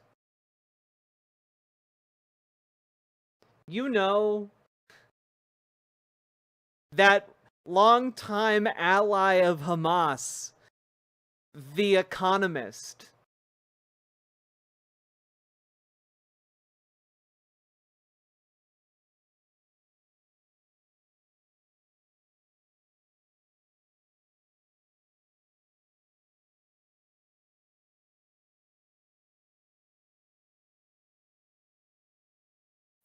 Or, you know, that longtime ally of Hamas, the Financial Times. Gaza at risk of exponential rise in starvation deaths, aid workers say.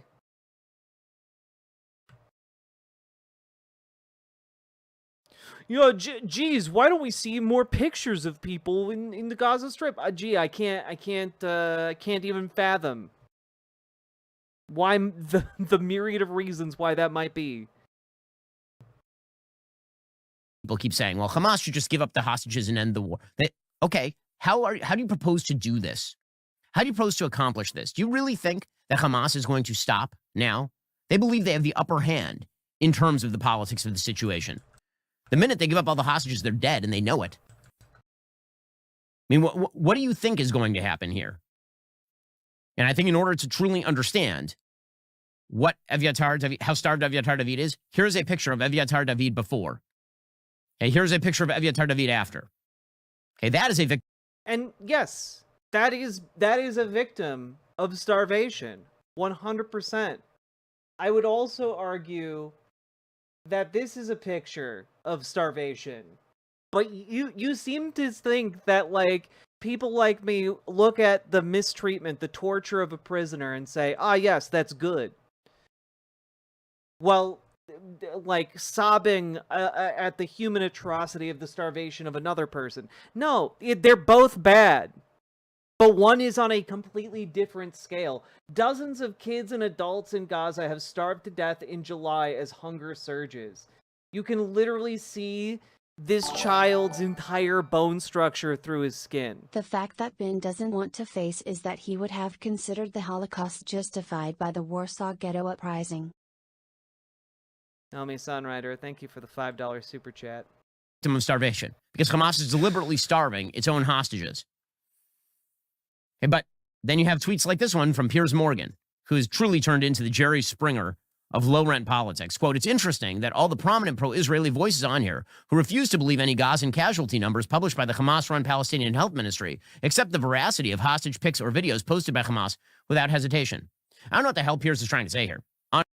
Well, one, it's that a lot of folks that are much like you, Ben, take very, very seriously the idea that all information put up by Hamas is lies. But when suddenly it is a point in favor of like the Israeli propaganda machine, suddenly it's unquestionably real. Yeah, Piers Morgan is even coming around on this issue, and frankly, that it's a sign of the times. It's a sign of the momentum on this issue. Honestly, is he claiming that the pictures put out by Hamas are fake there? Hamas put them out. No, he's pointing out the failed logic of people like you, Ben. And if he's saying, why do you only believe the Hamas propaganda videos in which they accidentally expose themselves as opposed to the numbers that they put out that are totally unverified and unverifiable? The answer is very simple. It's an obvious admission. Yes. Unlike the IDF's numbers that are all very verifiable as well. You know, all of the transparency from the IDF that doesn't allow journalists into Gaza without being accompanied by IDF minders. Against interest. Okay, there's a principle in criminal law. Okay, that principle is that if somebody makes what's called an admission against interest, it is admissible in court in a way that admissions against interest are not. In other words, how is that at all relevant to this, Ben? People don't tend to tell on themselves. So if Hamas is put, you would still use the photos and videos even if there wasn't like a hand or arm in the video. It would still go to further your point. Like, Ben is trying to argue that the technicality of like an arm that doesn't look emaciated in the video is like the smoking gun here. Putting out one line of attack saying that Israel is killing hundreds of people at aid stations every day. That serves their purposes. That's not a line of attack, that's a fact. It's a fact demonstrated by members of the IDF at these sites. It's demonstrated by witnesses who worked these sites.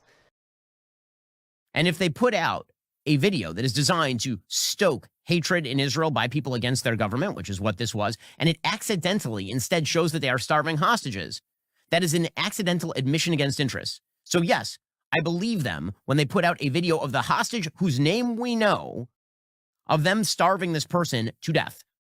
Yes, I believe them when they do that. And no, I don't believe them when they put out statistics that there's no way of verifying 5 minutes after an event occurs. Was it particularly fat? I wouldn't have described the arm as particularly fat, just kind of a muscle arm. Like, it has like a little bit more muscle on it than like your average dude arm. It's not... I don't know. I got nothing for you guys. The fact that that's what he latched onto there is insane to me. When we know they lie repeatedly. But again, all this is part of a broader propagandistic idea, and it is bought into by the left across the globe. I mean, truly across the globe, which is an amazing thing and speaks to sort of the underlying dynamic on the left, which is always and forever to declare that unsuccessful third world regimes like Hamas are somehow victimized by their colonial overlords or some such. Yes. Colonies are victimized by the colonizers. That's literally the dynamic. A colony is created to extract value and wealth at the expense of people in the colonies. That's... Yes. It's why America exists, Ben. What are you talking about? Ben? Nonsense. Now, how's this actually going to come to an end? According to the New York Times, there's now a discussion between the Israeli government and the American government. They're going to try and push for a comprehensive deal. Hamas does not want to make a deal, obviously. So basically, Israel and the United States may say that there will be no more piecemeal deals. Everybody comes out alive. Hamas goes into exile, or Israel goes to the end. Okay, which, by the way, should have been the situation in the first place. They should set up. Or Israel goes to the end of what, Ben? When we're talking about a siege of millions of people. Humanitarian enclaves in Rafah and a couple other places around the Gaza Strip. They should make sure that the aid to those places is plentiful. They should use face recognition technology to try and prevent people associated with Hamas from getting into those enclaves. This would be people who know anyone associated with the government structure of the place they lived in. Yeah, that doesn't make sense, Ben. Basic counterinsurgency strategy, and then they should essentially clean up the rest of the Gaza Strip. They should give people a particular period of time to get to those humanitarian aid areas that are protected by the IDF. They are not protected by the IDF. They are deliberately put in active conflict zones. And other people on the ground in which aid is controlled, not by the United Nations, which is, again, an awful, evil organization. Yeah, of course. But instead is controlled by an organization that does not wish to hand the aid to Hamas. And then after giving people enough time to get to the enclaves, Israel should essentially start annexing 1 mile per day, 1 square mile per day for every day that Hamas does not surrender in the rest of the Gaza Strip. Because there's Ben, they don't need to annex it. They effectively control it. What are you talking about? The UN is evil? Yes, in Ben Shapiro's view of the world, the UN is an anti-Semitic evil organization dedicated to the destruction of Israel. That is how he thinks of it. Literally, I'm not embellishing. nothing else that Hamas understands at this point. If Israel would like to get back its hostages, that is the only way of doing this. But by the way, Ben Shapiro has talked about how he does not believe, you know, the difficulty, let me put it this way. He has talked at length about the difficulty of annexation when talking about the Gaza Strip and the West Bank, specifically because it would change the voting demographics of Israel. He's against that unless there are no Palestinians on that land anymore. Alrighty, coming up, we'll get into the latest on the economy. Okay, we're done with that, thank God. But it's a particularly odious segment, to be sure. Like, it is disgusting in a way and on a level that, like, I don't think anyone can really be prepared for. Ben is just absolutely beyond the pale. And I gotta say, it's not just Ben, by the way. Mike Huckabee, who's an evangelical zealot who was appointed ambassador to Israel, recently went on a trip to Gaza and came back and said Hamas could use some Ozempic. Instead of food, they could use some Ozempic.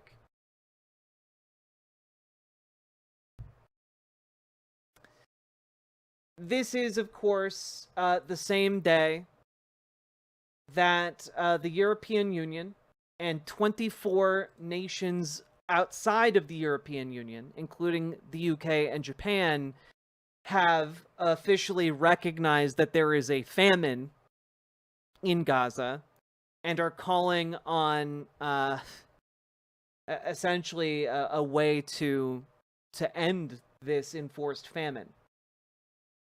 Quote, the humanitarian suffering in Gaza has reached unimaginable levels. Famine is unfolding before our eyes. A joint statement signed by the EU's top diplomat and foreign ministers from 24 countries, including Canada and Australia, said, urgent action is needed now to halt and reverse starvation. The ministers and EU foreign policy chief, Kaya Kallas, also demanded Israel provide authorization for all international NGO aid shipments and to unblock essential humanitarian actors from operating. 17 European Union countries signed the statement, including France and the Netherlands, as well as countries such as Spain and Ireland that are more stridently critical of Israel. So, again, in Ben Shapiro's world, everyone is just being lied to, and the world is united against Israel. They're all just believing the lies of Hamas's allies in the media.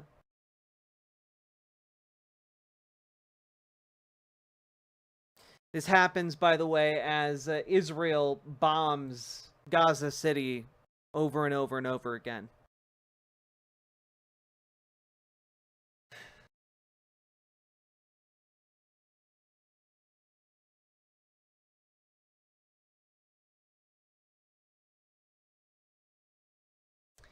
And I want to really hammer home here what is happening.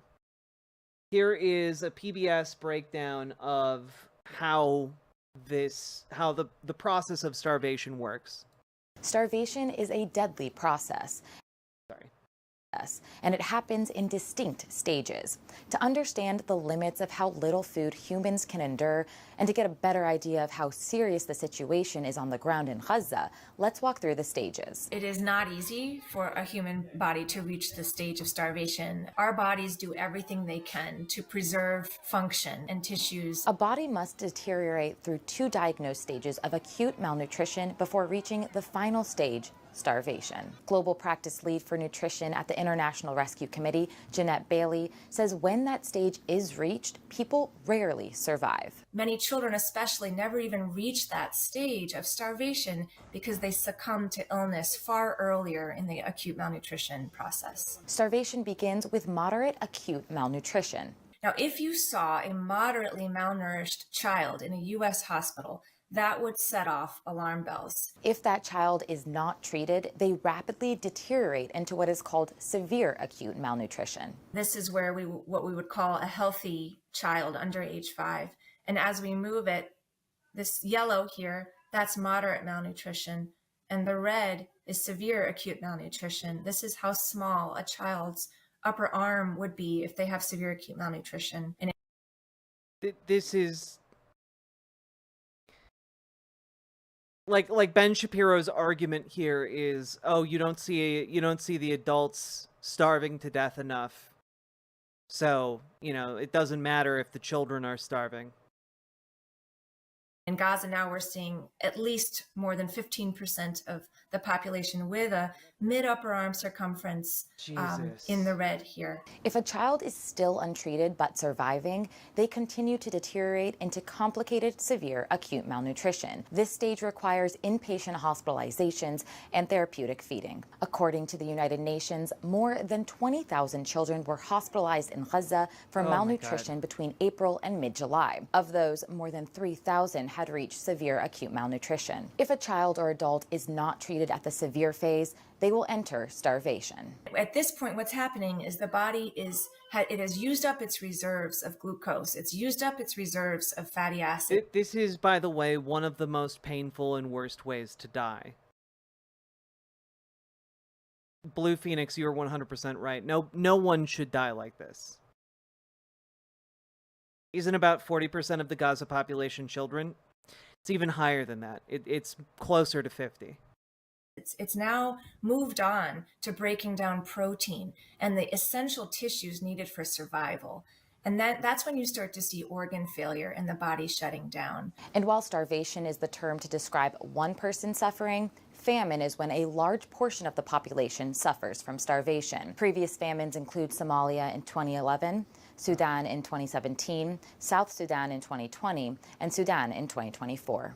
To be clear, that is what we are seeing in Gaza, are famine conditions and actual famine. And we don't need a classification and we don't need a declaration of famine to know that that is what we are seeing, because the data lags the reality that our field teams see. To be honest, that the entire population now are starving. Dr. Mohammed Mansour is the International Rescue Committee's senior nutrition manager. Oh, but he must be an ally of Hamas, right? He's just, he went and talked to the Hamas correspondent on the ground, and the Hamas messenger just told him, okay, here's what you're going to say. You're going to say it's just so full of starvation. Everyone's starved.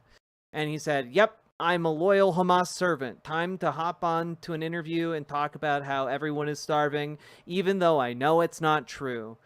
Even though I know, much like Mike Huckabee from the United States of America knows, all we really need here in Gaza is Ozempic. On the ground in Gaza. There are many signs of malnutrition, including decrease in the body weight, also loss of appetite, suffering from or having sunken eyes, susceptible to the infection because all of them suffering from the collapsing or immunocompromised. Mansour, a father himself to 2 young girls. I don't know, do all of these children have cerebral palsy, Ben? Are all of them like chronically ill? It's all just a ruse? Is personally experiencing the suffering caused by what the United Nations and others have called a mass man-made starvation crisis in Gaza. My daughters, as all children, now suffering from a lack of nutrients, and this affected their own body weight. In addition, they look like look sick due to the deficient of the most nutrients. Fruits are missing, milk, eggs, legumes, meats. All of those food items are missing since last March. So we are struggling to find food. Also, we're struggling to be access to safe and clean water. So we are struggling in all aspects of life. As a father, I am overwhelmed and also exhausted. My feelings like as a battle between feelings to be strong for my children and also my own feelings of grief and sorrow and the feeling of powerlessness and hopelessness. What's happening in Gaza now are the reports we're getting from our own aid workers, our doctors and nurses, and I mean the humanitarian systems, doctors and nurses, who are themselves hungry and unable to eat, and they're not able to feed their own children, and yet they still show up to work to make sure that they can do everything they can to help the children and the population in Gaza who... Yeah, this has been a recurring aspect of a lot of the reporting here, which is that aid workers are starving themselves in order to help more Palestinians. There's not even enough food for the people providing the aid. Which org released this video? PBS. But the organization being highlighted in this video is called the International Rescue Committee. Are starving right now. Bailey and others warn that medical and humanitarian intervention is needed immediately, but also over the coming months and years. If children especially are allowed to deteriorate into severe malnutrition, they are very likely to face long-term health problems for the rest of their lives and developmental problems. If we see malnutrition in an adolescent girl, for example, or a young woman who then goes on to get pregnant, she's more likely to have a low birth weight baby or a stunted baby or a small for gestational age baby. That baby is more likely to be born right from the start malnourished. And then we start to see this intergenerational cycle of malnutrition continuing, which will echo far into the future, beyond just this immediate crisis. But Bailey says the food aid that is making its way into Gaza is not enough to combat the scope of starvation happening now.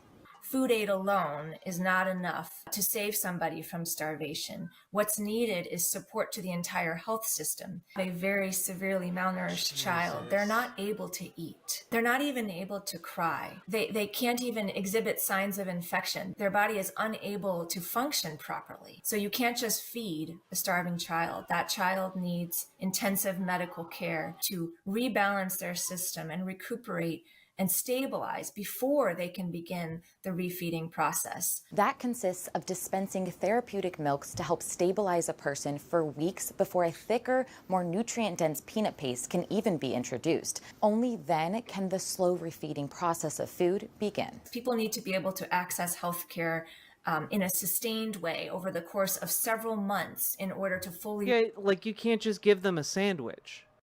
You know, it's not like, oh, you're starving, kid. Here's like 5 sandwiches. You're good now.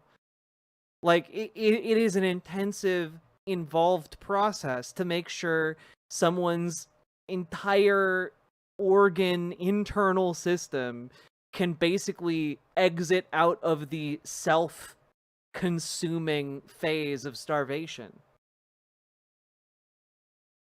Recover from their acute malnutrition. According to the World Health Organization, hunger-related deaths in Gaza are on the rise. 63 Palestinians, many of which were children under the age of 5, died of malnutrition in July alone, compared to 11 total in the 6 months prior. My biggest concern is that we're allowing babies and toddlers who have just started their lives to die of hunger. This does not need to happen. Treating malnutrition is a very solvable problem. We have all the solutions. We know what needs to be done. We have people who know how to do this. We need to equip them with what they need to address this.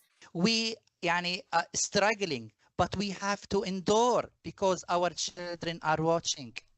For PBS News, I'm Dima Zain. It's truly, truly stomach churning. And so the fact that people like Mike Huckabee, people like Ben Shapiro, are out there making light of the fact that dozens of children are starving to death every month. They're out there saying, oh, well, you know, yeah, sure, 500,000 people might be in catastrophic famine, but you know, that's war for you. No, that's not war. This is colonialism. This is genocide. This is a massive land grab being done and fueled by outright abject racism.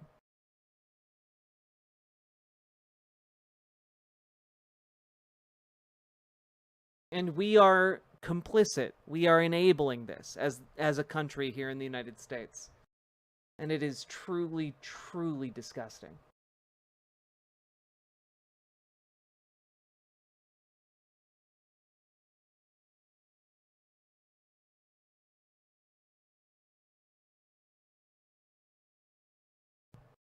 Yeah, that doctor did testify in front of Congress. She was there providing aid. I think she had to flee a hospital as it was being attacked. By the IDF, by the way. I'm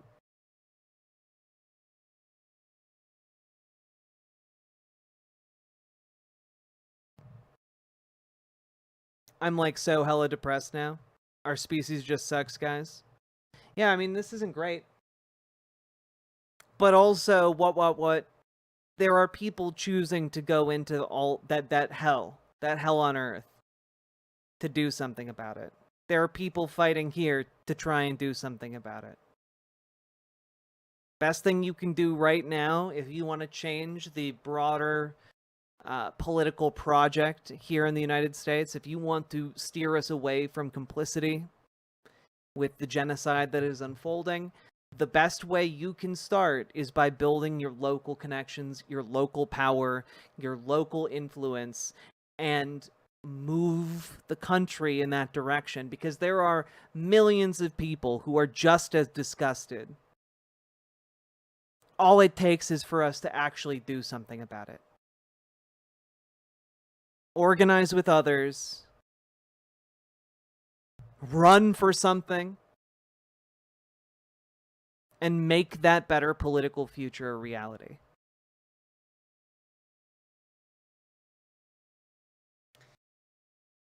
With that, folks, please, if you're getting anything out of today's stream, hit that follow button, hit that like button.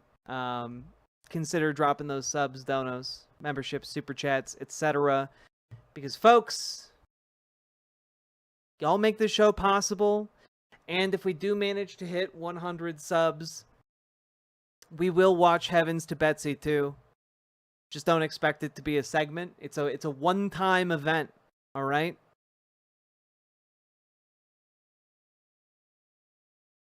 How the fuck is Congress okay with this? The same way Mike Huckabee is okay with this. It's evangelical theocratic capture. It's the Christian nationalists. They look at that and they say, oh, huh. We're not really talking about the spin-off movie about a cow who realized their desire for a warm milking machine did not make her happy in an atheist dairy heavens to Bessie the milkman approves. Salmon Moose, thank you for the 5-tier. I keep saying that. $5 dono. Palate cleanser, please. Yeah, I agree with you.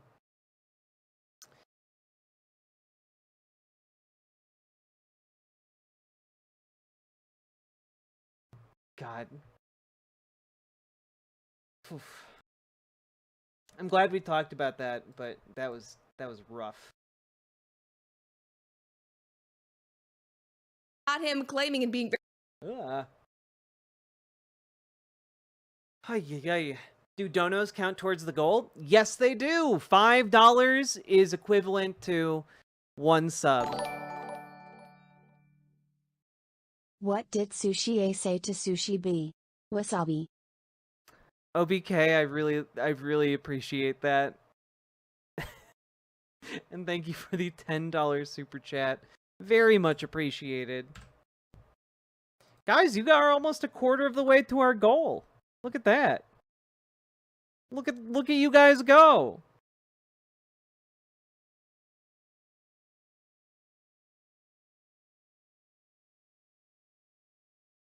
Let's see.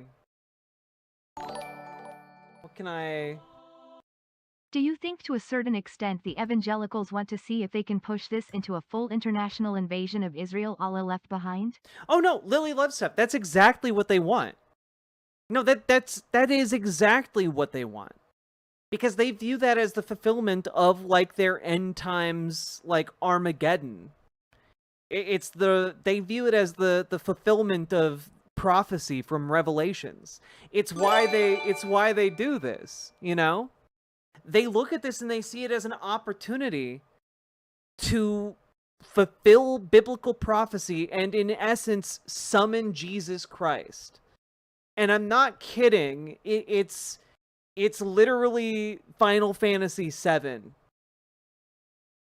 Which sounds stupid, but they're trying to summon Meteor. They're trying to bring about the end of the world. Also, Olsen Exy, thank you for the 5 gifted memberships over on Twitch. Twitch representing tonight. Thank you very, very much. They're doing Full Metal Alchemist shit? Yeah.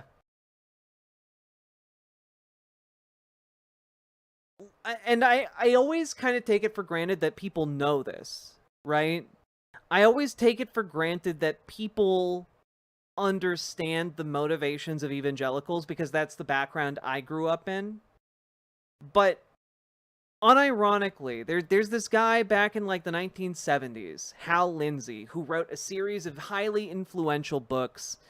And shortly after that, the Left Behind series was published. But Hal Lindsey's books, The Late Great Planet Earth, and it was a whole series of them, basically lay out that we are living through the end times because it takes a look at the book of Revelations from the Bible, the Christian Bible, and it basically tries to line up different political actors, different geopolitical actors, different technological advances with what happens in the book of Revelations. And it convinced an awful lot of evangelicals. You know, similar movement convinced a lot of evangelicals that the rapture is a thing, despite the fact that the rapture prior to the 1900s wasn't a thing. Okay? What? Thank you for the $5 super chat. Does Jim Water have a cousin, Jim Food? Who can help? Jim Waters, concubine here. Remember, get a job you love and never work a day. Shake my damn head. Oh god, gym food. Just war of the gyms. So, yeah, you basically have evangelicals thinking that this is genuinely a way to summon Christ, end the world, and live in his good graces for eternity. They believe that essentially what will happen by bringing Jewish rule back to the ancient kingdom of Israel is that this will then trigger a series of events that will end the world and destroy the Jewish people in Israel. That is what evangelicals believe. And so you have a whole lot of people here in the United States who are actively rooting for the end of the world and trying to bring it about. If you point out any kind of downside to like their plans, that just plays into their narrative. You know, like they're like, yes, that is the point. We want to end the Too deeply world. angry to say anything cute or clever. Just gonna remind everyone how fucking important it is for us to win. Do anything, do everything. Brutus Magnuson, thank you for the $10 super chat, and agreed. I really, really want you guys to do stuff. This sounds like psycho shit. Yeah, but it's genuinely believed. I was approached by a woman a couple months ago while I was sitting in a park, and she started talking about how she had taken a trip earlier this spring to California, and it was the last one she was ever going to take because the world was going to end, and Jesus was going to come back. Specifically because of the fulfillment of this prophecy.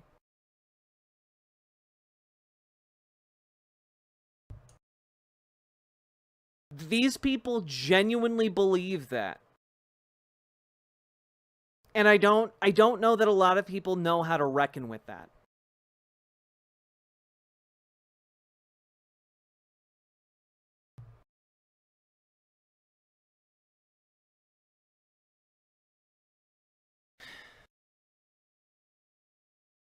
A good 25% of the US is at least tangential to those beliefs too. Yep. Did you put her in the psych ward right after? No. She's an adult. She can do what she wants. But, like, these people are psychos. You know? They have fully bought into the death cult. For them, the fact that people will die as a result of this politicking, that's an upside. You know? Say Jesus comes back and he's a person of color because he literally was. What would they do? Well, I mean, if Jesus comes back, like he's sending all of them straight to hell, you know?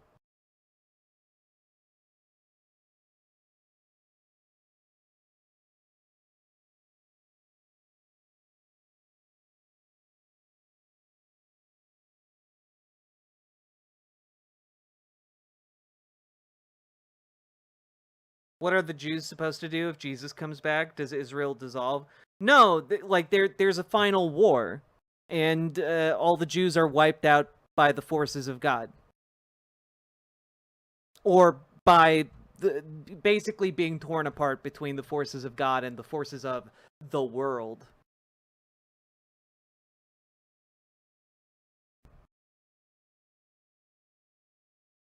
Yeah, and essentially you have a convert or die situation going on. Aren't we supposed to fight Satan or whatever?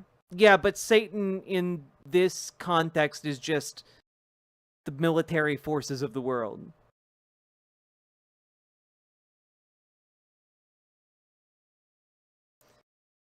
Why does it still somehow circle back to hating Jewish people? Because it's all predicated with evangelicals. The anti-Semitism runs incredibly deep. Incredibly deep.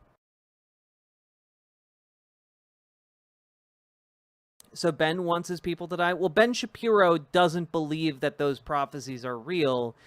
To Ben Shapiro and other Zionists, evangelicals are, you know, you know, they might be weird, crazy psychos, but they're convenient, weird, crazy psychos that to be used. Because to someone like Ben Shapiro, he doesn't believe in like the Book of Revelations.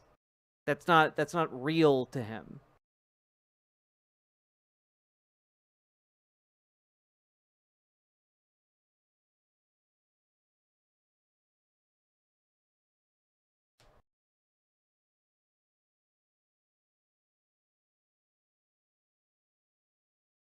Now, let's see here.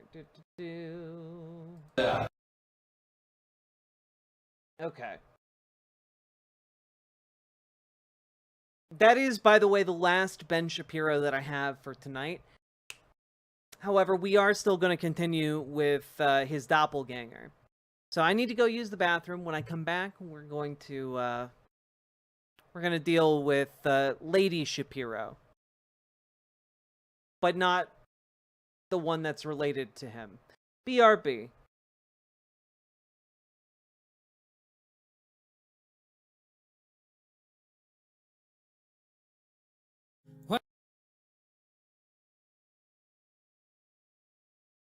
In 1948, the natives were expelled from the land of their ancestors, their homes and cities shelled.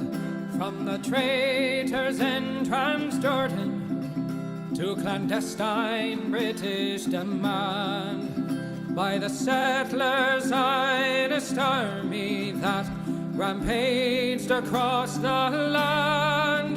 Oh Palestine, we hear your desperate plea that once again across the land your people can be free. Oh Palestine, your people live in fear. We demand your emancipation from the river to the sea. In 1967, Israel did invade to conquer and to colonize what little had remained.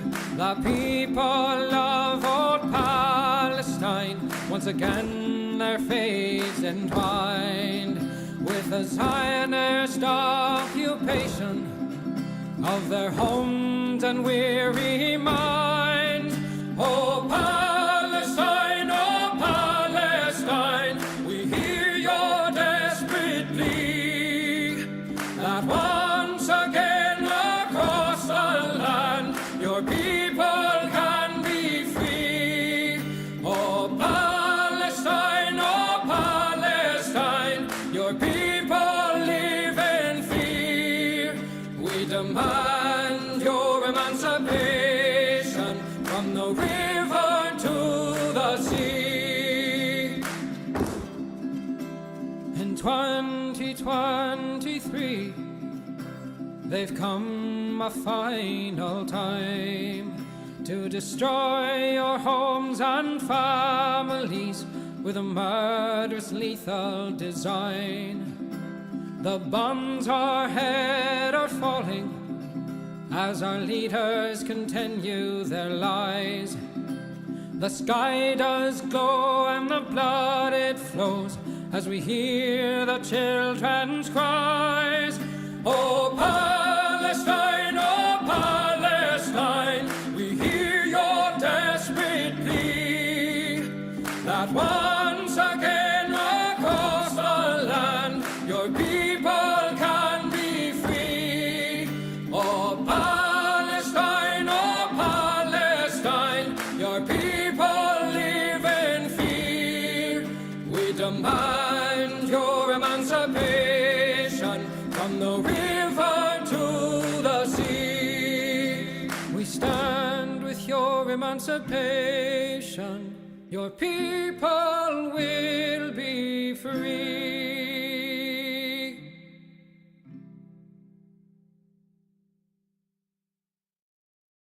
When the people's will is swayed by a con man's cheap charade, despite the crass misogyny and blatant hypocrisy, when the fascist voices swell, we hear echoes of the past.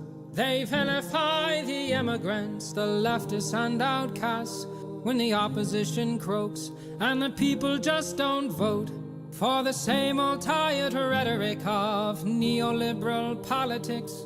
We must organize the fight for our universal rights, for democracy and empathy to permeate this life. For it's not the immigrant who labors for some bread, who's making us toil till we drop dead. No, it's not minorities or peer-reviewed authorities, or queer folks and trans folks, or a multitude of deities. I say, all are your comrades and none are your enemies, in the momentous fight against all bourgeois priorities. Freedom is not those traditional values crafted from bigotry and classist realities. Freedom is freedom to move and disobey, to rely on one another to keep would-be kings at bay. Say none of us can stand alone against their power. We must stand together and make them cower. For the laws of this land have us used and abused, owned and subordinate to our patriarchal roots. I say it's high time we reinvent this whole operation to make mutual benefit our sole occupation. Because freedom is freedom to move and disobey, to rely on one another to keep would-be kings at bay. Say none of us can stand alone against their power. We must stand together and make them cower. Here we go. Yes, freedom is freedom to move and disobey, to rely on one another to keep would-be kings at bay. Say none of us can stand alone against their power. Rise, proletariat, and make them cower.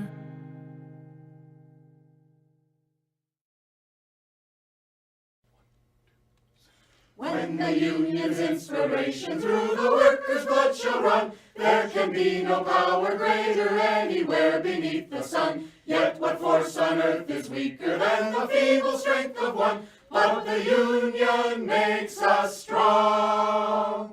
Solidarity forever. Solidarity forever.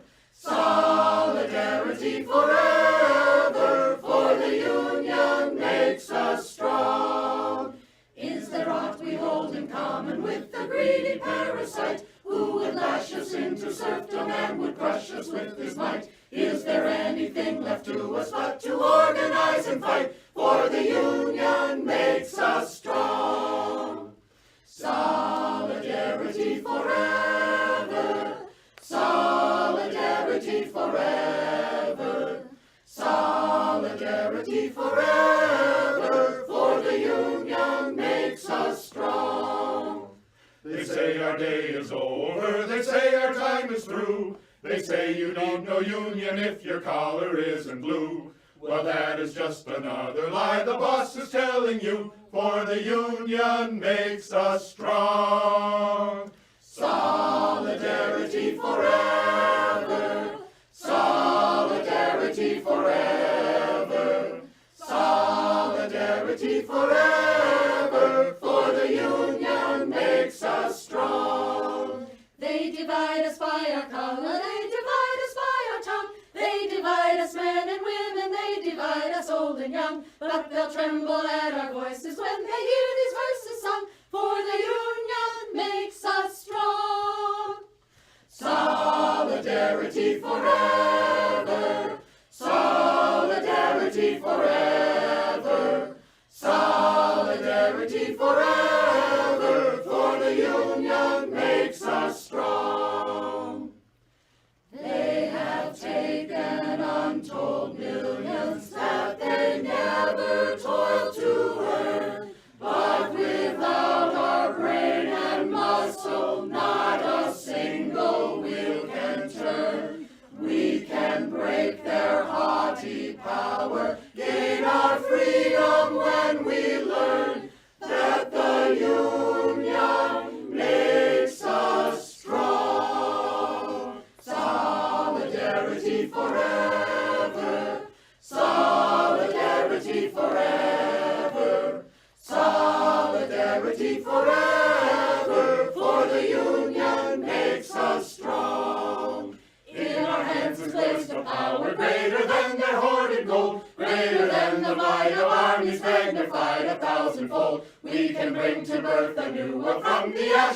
of the old, for the union makes us strong. Solidarity forever, solidarity forever, solidarity forever, for the union makes us strong. Solidarity forever, Solidarity forever. Solidarity forever. So the union makes us strong.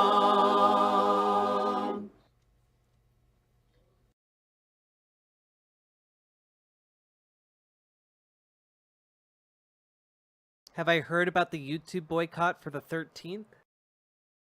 Today/tomorrow, depending on the time zone. It's because of the AI algorithm. I'm mostly bringing it up in case you see a dip for that one day in views and ad revenue. Most people here don't seem to even know, so it probably won't be a problem. Yeah, I this is the first I'm hearing about it.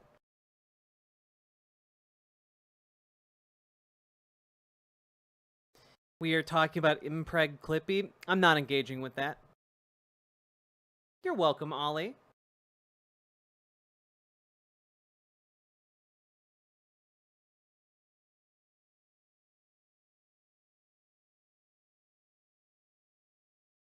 All right.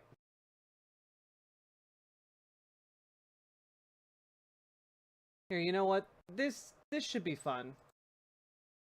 This should be fun.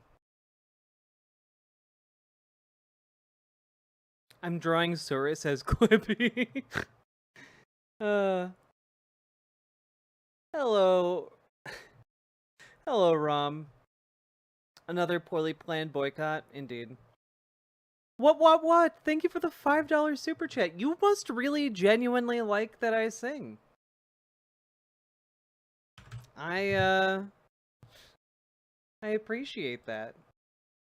Thank you very much. We're all guys, we're over a third of the way to our goal.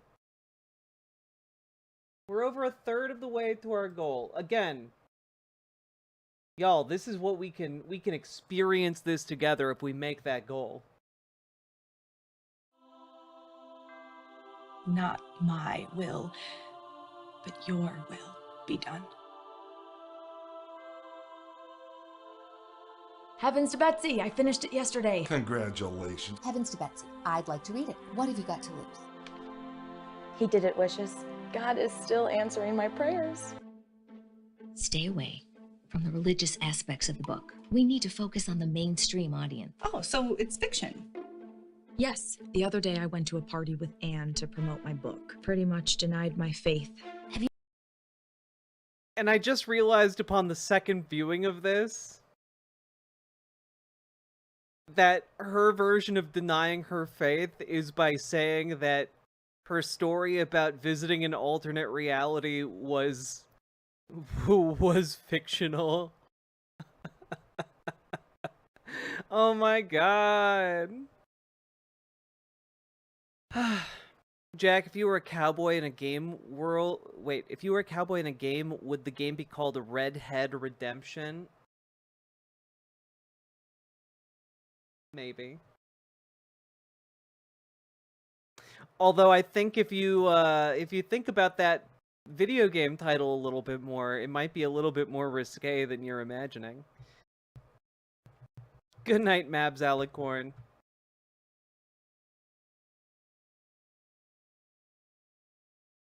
Why do Christian films all have absolutely ass camera work and lighting and sound?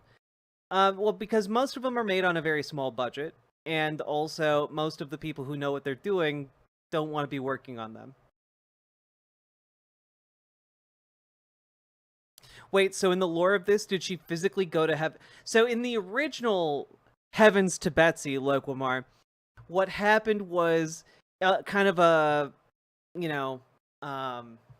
It's a Wonderful Life situation where she spent her whole life praying for different things, but never getting the things that she prayed for. And so she gets really mad at God and cusses him out in church. And then God punishes her by sending her to a world where all of her prayers came true. And then her life was better in every conceivable way. and her dead sister was alive, and the movie ends with her praying for her old life back because she can't stand being the head of an atheist organization. And so she gets sent back to her reality and decides to become a children's author for real. And she writes Heavens to Betsy. That's the name of her hit book. But in this one, it appears that the issue is that she's telling people it's fictional, but she actually did go to another world.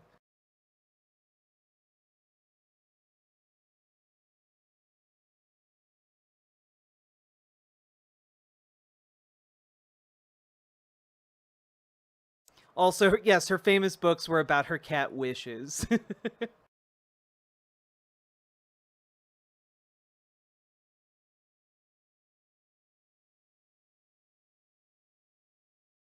Anyway, if we hit 100 subs, we'll watch the sequel. Heavens to Betsy 2. Oh, also the movie has Jerry from Parks and Rec, so, you know. What if the second film takes place entirely in another alternate reality? There is a better world where the sequel to Heavens to Betsy 2, is like, just goes weirdly hard into the sci-fi aspect of the first movie.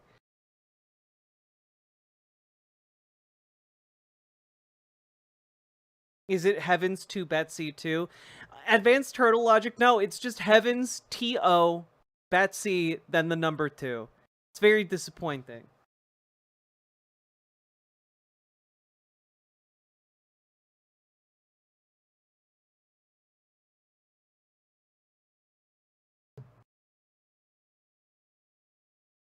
All right. You guys wanted a little break, but just as a reminder, we've been going for over 3 hours. If you're enjoying the show, hit the follow button, hit the subscribe button, hit the like button, hit the buttons, and consider dropping those subs, donos, memberships, super chats, etc. Let's dive into our next segment, shall we? So, folks, as we all know, Brett Cooper has some pretty bad takes. And I just thought it would be interesting to see Brett Cooper interact with the fury of a Midwestern mom. So let's check it out, shall we? Because we actually have footage of that exact moment. I wanted to end the show with what I think is the absolute worst one. And this is a long clip. And you might be going, Brett, why are you showing us this entire thing? It's because it gets better. Because it gets more and more unhinged as it goes. Just take a watch. Yeah, she doesn't even know how to spell jeans. With white people that triple trumped. Yeah. That have the nerve and the audacity to walk into a Mexican restaurant, a Chinese restaurant, an Indian restaurant, go to perhaps their gay hairdresser. I don't think you should be able to enjoy anything but Cracker Barrel. And if you want to triple Trump and you want to browbeat DEI and you want to browbeat gay people and you want to browbeat black people as you've been doing for 400 years, and you want to browbeat this generation of immigrants that come over here and open up businesses earnestly, pay their taxes, you want to demonize them and call them rapists and felons and all this shit when the felon is the teeny weeny mushroom cock piece of shit, Cankles McTaco tits at the top of the ticket. One of my favorite parts here, because I did watch a little bit of this to see if it was worth seeing, but like, look at Brett Cooper react to this. Trim cock piece of shit, Cankles like she can't even pretend. She starts cackling when this lady starts talking shit about Trump's dick. Taco tits at the top of the ticket. I have fucking had it from top to bottom. White people that triple Trump should be banned, boycotted from enjoying the best thing that America has to offer, which is multiculturalism. Get your fat asses out of the Mexican restaurant. Get your fat asses over to Cracker Barrel, because nobody wants to see your fucking smug ass, teeny weeny, pink arm, big gut around. Nobody wants to see that shit. No one. I mean, it just keeps getting better. I realized as we got into that I should have put a language disclaimer at the top, like we talked about last week, because oh yeah, we need that language disclaimer, okay? People watch with their kids, so I'm so sorry if your I'm sorry too if the kids are watching Brett Cooper content. kids had to listen to the first part of that before you caught on and realized what this woman was saying. Oh my God, that entire video, it is just so perfect. Like, there's so many things that you can rip into there. Like the fact that she calls us triple Trumpers, the people who like triple dipped with Trump, saying that we have been around for 400 years trying to set everybody back. Oh yeah, Trump supporters have definitely been around for 400 years. Yeah, no. If you had any media literacy there, Brett, you'd understand that she was talking about she was talking about white people. She was talking about white people looking to subjugate other kinds of people. Have been around for about 400 years on this continent. We're all just zombies now, lady. But it's just the whole idea. Yeah, no, she wasn't saying Donald Trump supporters were around at the founding of the country. Obviously. Higher premise, like, you want us to boycott all of these businesses and that will help them. How? Like, that's gonna make their lives better? Like, we will. Wait. Yes. It will mean that we don't have to interact with you. Like, yeah, I don't want to serve bigots at my business. Yeah, if somebody comes in Sieg Heiling, I don't want to seat him at a restaurant table. Get the fuck out.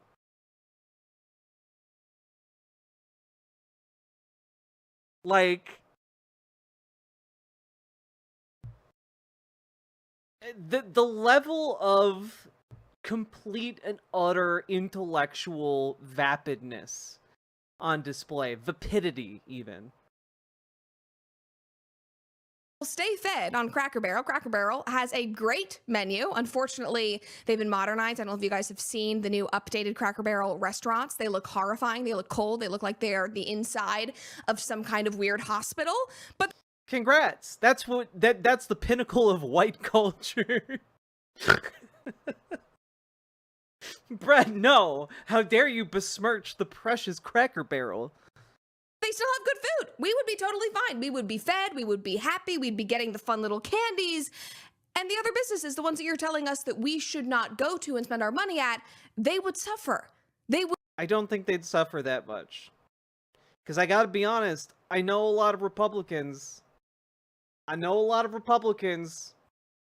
kind of jokes you make about Mexican food, you racist fucks.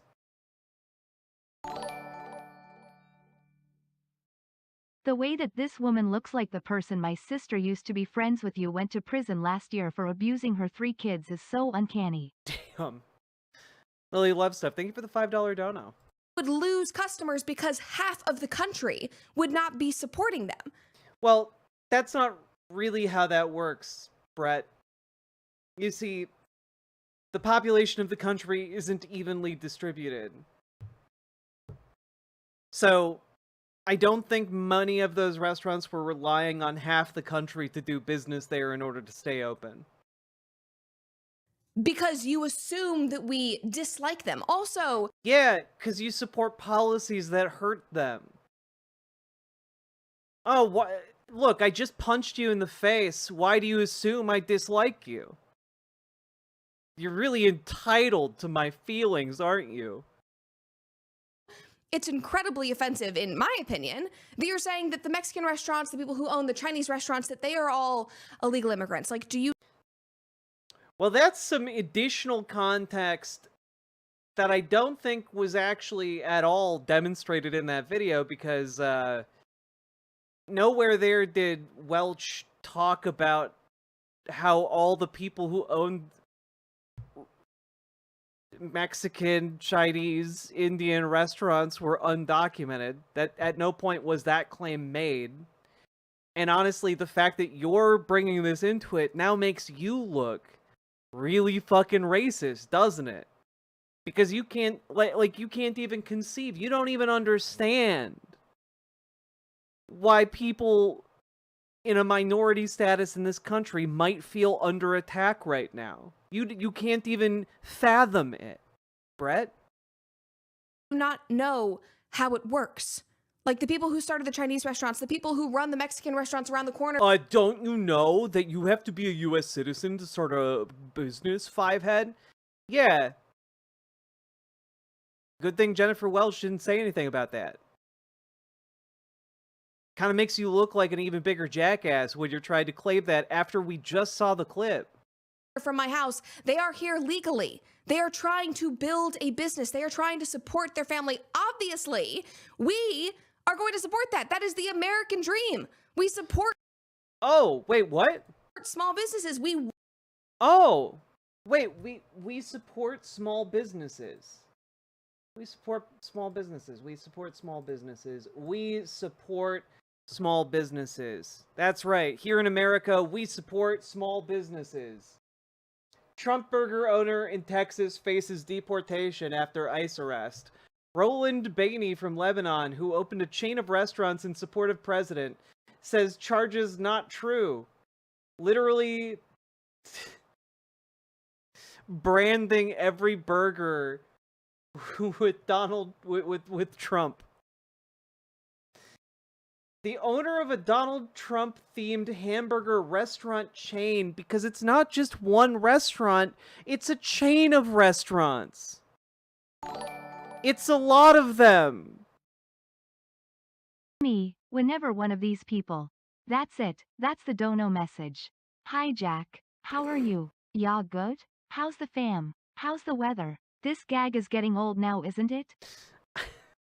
I don't think so. Lady Raincloud, thank you for the $5 dono. Appreciated. I must say, it's a surprising level of whiteness. Indeed. Also, I think I missed Lily's earlier sub. So we're up at 36. Let's go, folks. Brett Cooper. Roland Bainey, 28, entered the U.S. as a non-immigrant visitor from Lebanon in 2019, was supposed to have left the country by the 12th of February 2024, an Immigration and Customs Enforcement spokesperson told The Guardian. Citing the Department of Homeland Security, Texas Fayette County Record newspaper reported that Bainey applied for legal status after purportedly wedding a woman, but the agency maintained there is no proof he ever lived with her during the alleged marriage. ICE said its officers arrested Bainey on the 16th of March, 5 years after he launched the first of multiple Trump burger locations, and placed him into immigration proceedings.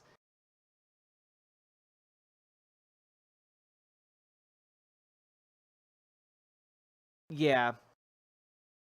Trump Burger gained national attention after Bainey opened the original location in Belleville, Texas in 2020, the same year Trump lost his bid for a second presidential term to Joe Biden. Replete with memorabilia paying reverence to Trump, as well as politically satirical menu items targeting his enemies, Bainey's chain expanded to other locations, including Houston. Trump won a second presidency in January, and his administration summarily began delivering on promises to pursue mass deportations of immigrants. So, yeah, fun stuff there.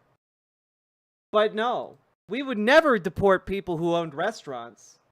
Want them to have customers. We want people to come here legally and be able to find success and support their family and be safe. That is not something that we are against. Yet in your little pea brain, where everything is about, being a bigot or being racist, everything has to be this ism, whatever it may be, I mean, it would that line would have hit a little bit harder if you had been talking about racism instead of people being a racist. You can't distinguish between that. And also, using her own framework, because what she's basically saying is that because of the way that we voted, we must hate those marginalized groups. We must. Yeah, because you voted for a guy who's doing mass deportations and who is arresting people here on travel visas, torturing people who are here as legal residents, He's talking about stripping people of their legal status in this country. Yeah, that's kind of anti people who came in the right way too. There's no due process here for ICE arrests whatsoever.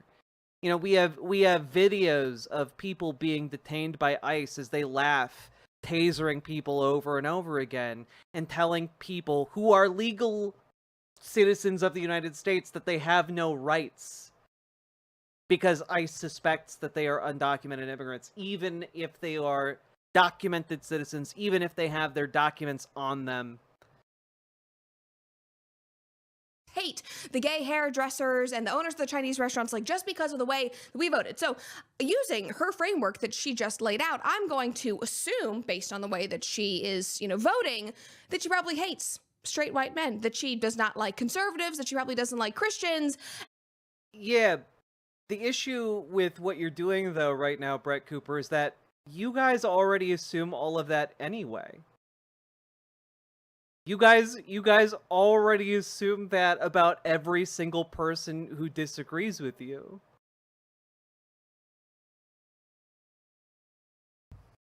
And so, based on the argument that she just laid out, she shouldn't be able to support any of those businesses. She shouldn't be able to support businesses that are owned by Christians or conservatives. She should not be able to use or benefit from I'm pretty sure Jennifer Welch is a Christian.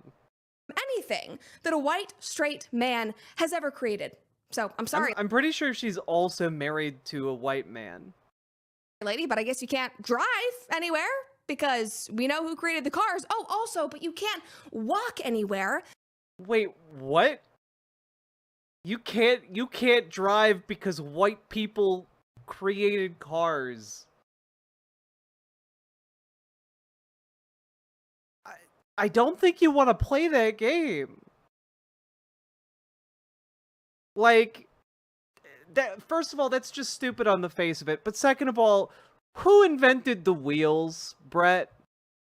Who invented the wheels? The wheel technology upon which all cars are based.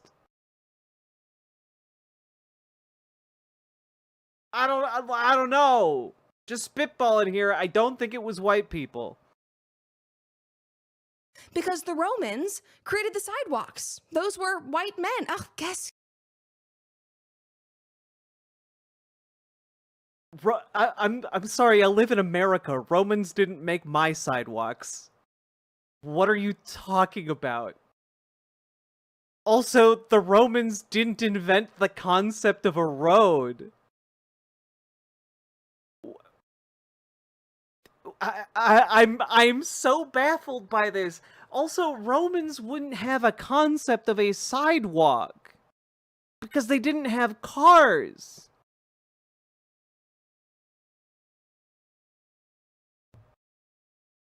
Like, also, y'all didn't consider Italians to be white until like the 1960s. What are you talking about?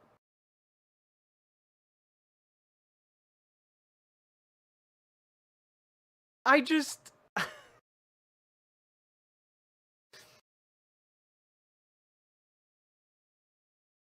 oh my god. Guess you can't do that. Guess you can't go to any business that is owned by somebody of faith because based on the way you voted, obviously I'm assuming that you... What do you mean? There are people of faith who are not Christians, even in your own convoluted, stupid version of your, like, attempt to throw shade here. It's stupid as fuck. You just hate them. Like, do you hear how absurd and ridiculous that is? Like, none of this makes sense. It is just fueled by your flat out hatred and anger over people who disagree with you. Yeah, I do hate the people who think I don't deserve civil rights. I do hate that, in fact. Yeah. That's not a disagreement over whether someone likes tacos or likes pizza better. It's a pretty fundamental, foundational aspect of whether or not someone agrees I'm an equal human being worthy of equal rights. Like, you heard the ending of her clip where she was basically just using every single disgusting piece of language she could to describe people that she does not like. She has this image of people on the right in her mind. And it's just grotesque. It genuinely is so grotesque. And also, she's like the perfect example of the modern left. Like, because the modern left now is the party of Gen X and boomers. Like, I mean, I do agree she is the perfect example of the like the modern middle of the road Democrat. That this is where middle of the road Democrats have been radicalized to. I don't think Jennifer Welch is like, I think she's kind of indicative of where like your average liberal wine mom is these days, and they're pissed as fuck. They're pissed as hell. And they're like, they're already up to here. We're like 8 months into this. They've already had it. Give it another 8 months. They're gonna be marching with like pitchforks and torches down the street. that's what she got. I'm sorry, like Gen Z progressives, but your fighting warriors, they are women like her. They are the Gen X wine moms. They are the boomers that are out in their taco costumes on the side of the road at the No Kings Pro. Also, like, one of the things that Brett Cooper doesn't even realize that she's talking about here, these people are actually going out and doing things. That's a huge problem, because Trump supporters aren't going out and doing things. You know, they're insulating themselves from all the reality of the world. And that is going to come back to bite them really hard. Really, really hard. Because those Democrats that are going out there and doing things, they're also going to go out there and do things like knock on doors, phone bank for candidates, run for office. And that is going to be a huge, huge, huge problem for Republicans. Protests, like, that's who's got your back. And that, unfortunately, is very embarrassing. And I think a lot of young people are looking around and they're seeing videos like this. They're probably... I'd rather have a lib wine mom in her taco costume out protesting with me than some dipshit bitching in a chat about everything that does nothing. Yep. 100%. Seeing a lot of the Sydney Sweeney things, and they're going, oh yeah, I do not want to be a part of this at all, because this is so unhinged and it is so embarrassing. And that is why so many people are leaving the left and they are coming to the right. And I'm sure that it is tentative. I'm sure that a lot of it is a rejection from what they have been experiencing, but you've caused it. You have to take responsibility for it. You have to know when you have lost and why you have lost. Just I don't think she understands how politics work, guys. This is probably not the ideal line of work for Brett Cooper to be in. like, we need to freaking learn how to win. So basically, everybody needs to get their crap together. Everybody needs to run their posts by me before you put them on X, because everybody is unhinged. And I think that I know everything. That's basically how I feel at 9 months pregnant. I'm like, everybody needs to just shut up.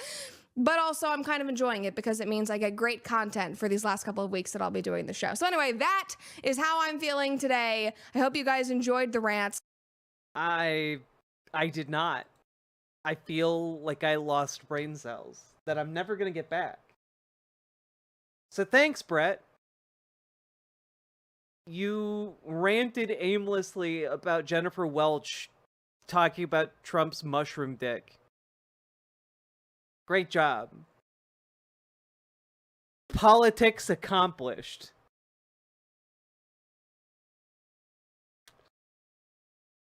Oh, boy. We live in hell world. Folks, remember to like, comment, and subscribe. It always feels so weird to throw that at the end. You have sparkly gay cookies. I'm jealous. I hope she gets proper health care. Same. Is the show ending for good? Nah. It is not, sadly. Now, folks, if you've been enjoying the show, hit that follow button, hit that subscribe button, drop those subs, donos, memberships, super chats, etc. And, I don't know, guys. I don't know. Here, I do want to check this out. I wanted to see if this was good content. So, this is a California representative named Doug LaMalfa. He's a conservative in California. And he's doing a town hall. Let's see how it went for him. So, in general on forestry, we're doing much to get more of our federal land cleaned out and have it be more effective. So we don't have these horrendous fires that we have so many in our backyard. So, fix our Forest Act, good piece of legislation. Now, in the most recent budget reconciliation bill, the Forest Service is required to increase the pace and scale of the work on this land. Okay, so good work being done on forestry. We need to speed up the pace and scale. We'll get there. We got some good work done over on the Mendocino recently, getting them out there, getting that moving. So, on hey, Vinny Vega. Hope you're doing well too. It's been very, very interesting. A lot of people. It has to do with Medicaid/Medi-Cal here in California. And so the work done in the big bill was to try and focus that.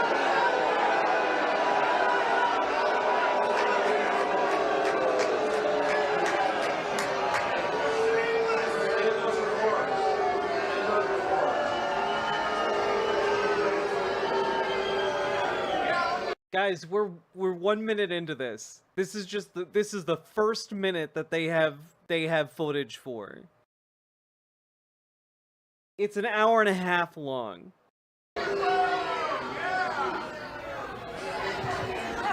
those reforms, guess what? I like what you hear on the news. I like what you hear from Chuck Schumer and the gang. It doesn't cut a single dollar for people who qualify under Medicaid.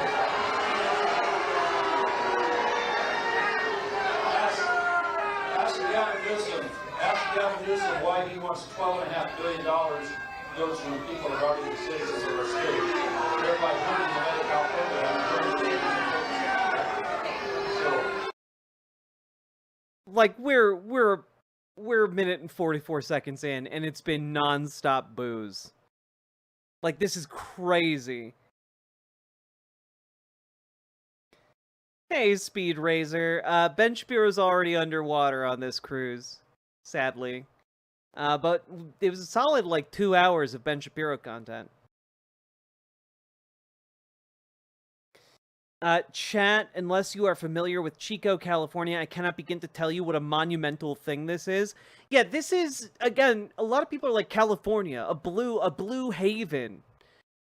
But there are parts of California that are deeply conservative, and this guy represents one of those parts. Also, I'm gonna put the subtotal on the other screen. Just so we can keep an eye on it. There we go. Cool. There's $50 billion in to help our local hospitals. You know, our hospitals have the biggest we don't want to be behind them. We don't want anybody to be harmed by these efforts. Indeed, we want the focus to be on those folks that actually do qualify, and that will be a bigger win for them long term. So, we want to get after all the waste and the fraud you find in any of these programs. For example, 2.8 million people potentially enrolled that are not actually eligible for it. That hurts the people who are eligible for it. And I come back to again with California. It's like you drill holes in the bucket that the federal government tries to put the dollars in to help locals, and they're having things like that. So it doesn't help. It doesn't help. Now this is ASMR. Okay, this is just non-stop ASMR. We'll talk about SNAP real quick, and then we'll look at the questions. SNAP used to be known as a food stamp program. SNAP is a very important program for many people in North State. And so you may not know that spending on the SNAP program has gone up from 2019 from $60 billion to $110 billion. All right? It's a massive increase already in the program. So what we were looking at is like, all right, how do we make the program go farther towards the people that need it, the people that would actually utilize it properly? And so that means no SNAP dollars for illegal immigrants.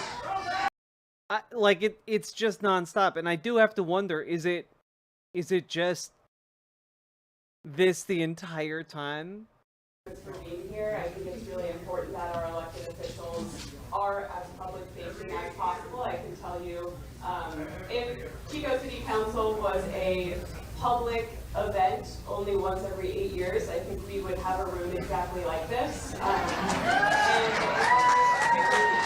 up and show out and listen to your constituents. I believe the more civil these discussions will be.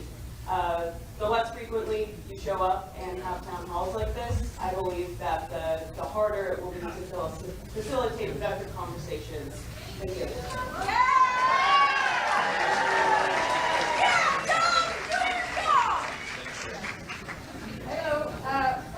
Is this how town hall meetings go? They just show up and tell their people this is how things are going to go? Yeah, and then they take questions and respond to them. It's deeply uncomfortable. The beginning is basically their attempt to spin things in as positive a way as possible. And then the rest is just people shitting on them. I mean, if you're a do-nothing Democrat or an actively malicious Republican. Anybody that voted for the big bullshit bill Watch your language, please. It's a public event. Watch your mouth, Missy.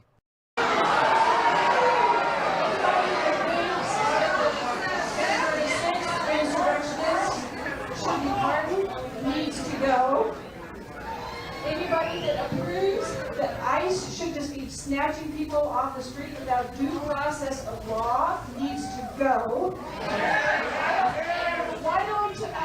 Why didn't they think about taking all the people out of the prisons who have had due process, who have been found guilty, and ship them off? They're making a profit on the people in jail. Newsom's doing a fine job of letting people out as it is.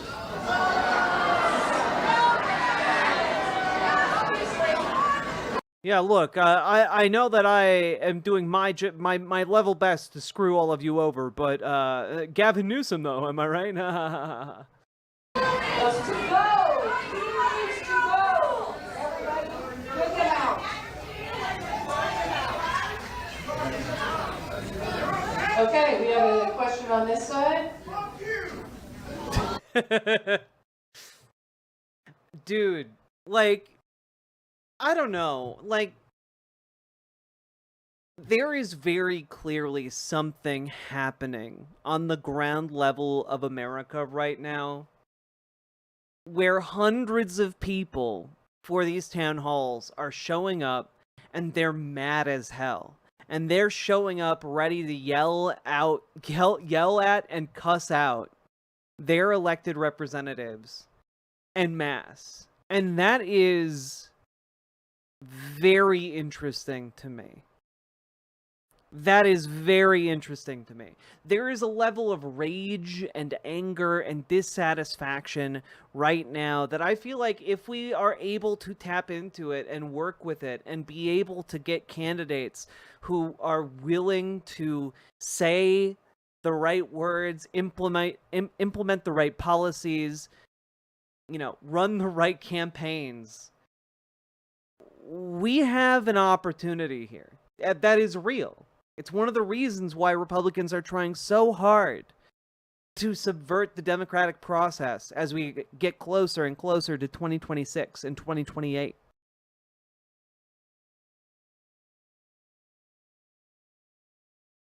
There's a lot of actual anger here, and it gives me a lot of hope.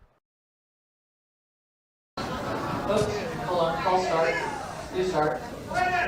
Good? name Brian Bogowski. As a disabled veteran with PTSD, I was referred to mental health support and community care because there are no openings for a therapist at Chico VA. I was then unable to find a therapist in our community that accepted community care and who supported the deal, was equipped to deal with veteran trauma. My community care takes me to Santa Fe once a week to see a therapist there. Since then, since the new administration, the whole behavioral health team has quit at the Chico VA. Veterans can be hard to treat. I'm gonna be another 20 seconds, please. Thank you. And people tend to give up on us because they don't understand how to address our unique challenges. This is regarding the privatization of the VA.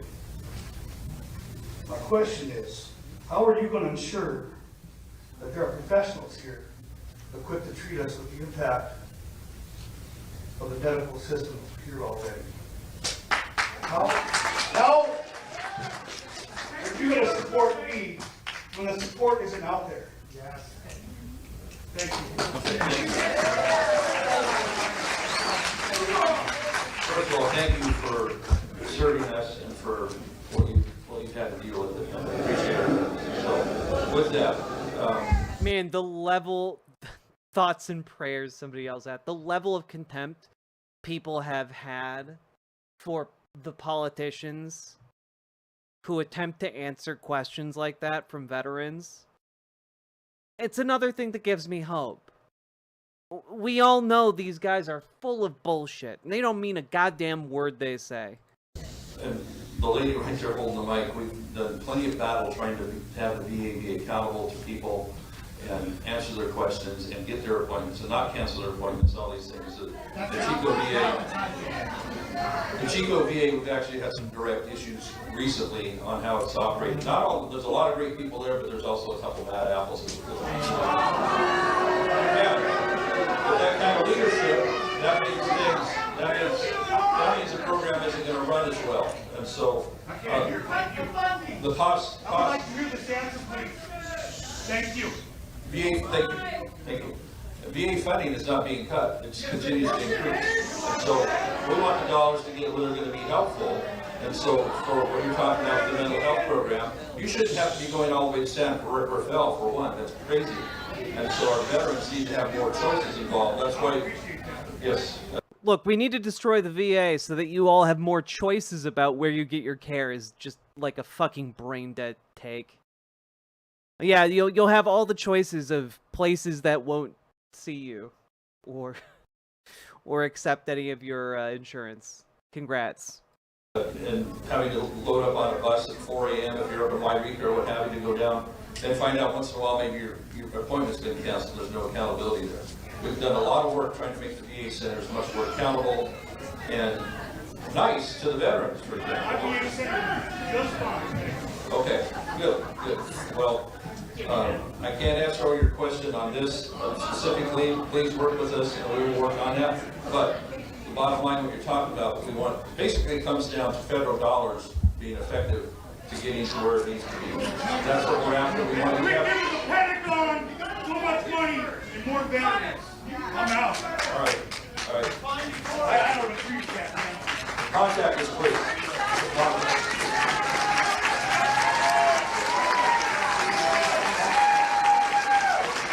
Fuck that shit, I'm out. Fuck that shit, I'm out. Wait, is the crowd booing conservative or liberal? Hard to tell, but if any conservatives are there, they're awfully quiet. That being said, this guy won his election by 30 points over his Democratic opponent in 2024. So, this is not a left-wing bastion. This is a guy who won his election by...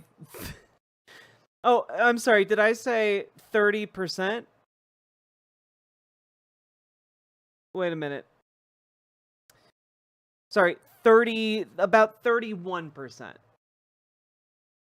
He got almost 100,000 more votes than his opponent. So, you know, this is not a Libby-Lib district. Sir, contact one of our offices and we will look more closely at your case and try to get it. She's Coco-y. Yeah, the audience is mixed, but we can assume relatively representative of the district. Hey, we have comments. Or if this is a mobilized group of like minority left-leaning individuals, it's telling that this guy was unable to get any conservatives willing to come out to talk to him. So on your side, David.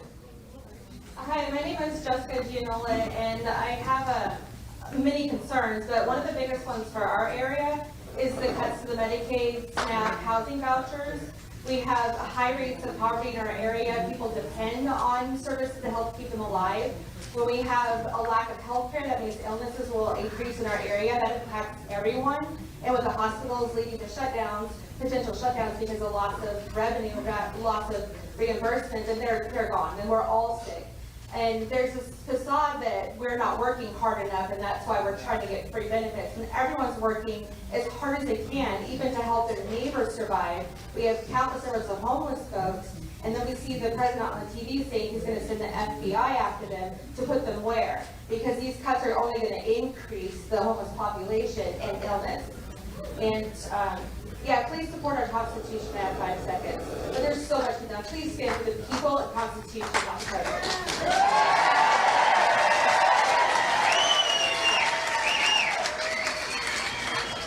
Next comment? And we have another comment on the other side there. Thank you. Hi, thank you for being here today. My name is Cynthia Perrine. I'm a resident of Chico. I appreciate the tradition of the flag salute and presentation of colors. In this space, it is respectful to include a land acknowledgement by a tribal representative. With time limitations and given many voices have stewarded the land in your district since time immemorial, my comment is that this land under our feet, originally occupied by the first people of this area, the Mechoopda, and we recognize that their distinctive spiritual relationship with this land, the flora, the fauna, and the waters that run through it, remain. We are humbled to share stewardship of these sacred lands that since time immemorial have sustained the Mechoopda people and continue to do so today. Thank you.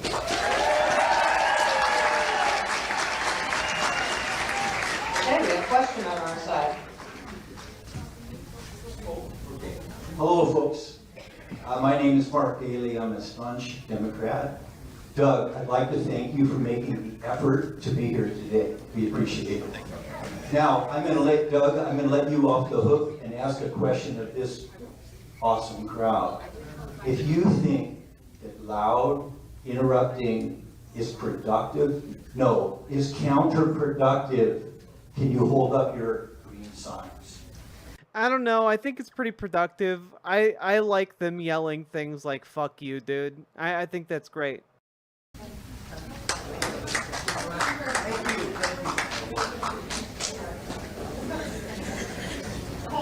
Thank you, sir. Who says staunch Democrat anyway? I don't know, nerds. I appreciate that. Thank you. A civil discussion goes a lot farther towards getting resolved. And we have you know, this is that time. So when you know, even Screw you, you motherfucker. motherfucker. In raucous, we have pulled things from that we've actually put in as part of elements of bills that come to our attention on our programs. So a productive conversation helps us to shape the legislation, and them like this. Well, we do them like this, or the telephone town halls that we have frequently. We do want to hear from you. We have many venues. Why should we trust that you have our best interests at heart? You should resign in shame and will be remembered for supporting a modern-day Holocaust and the killing and starvation of innocent children. It is really heartening to see this issue actually penetrate to, I don't know, the foundations of the country. Well, what do you think about the innocent Israelis that were attacked? October 7th, merely enjoying a festival. Yeah, that was bad. Doing a genocide and retaliation is not justifiable via any framework you add there. Brought by Hamas, who builds their. You want an answer? Shame on you! You want an answer? Shame on you! 18,500 dead kids!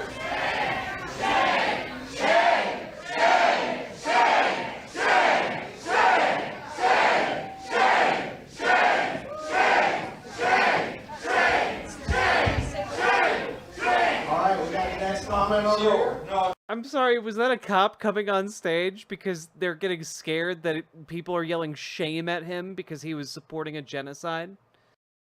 I still have 90 seconds, right? So, on the Israel thing, on that situation, Israel would like to peacefully coexist over there.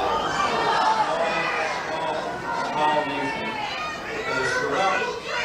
And some of the basic work has been done at the end of the last Trump administration on Abraham Accords, bringing countries that have been adversaries together. That's a very positive thing.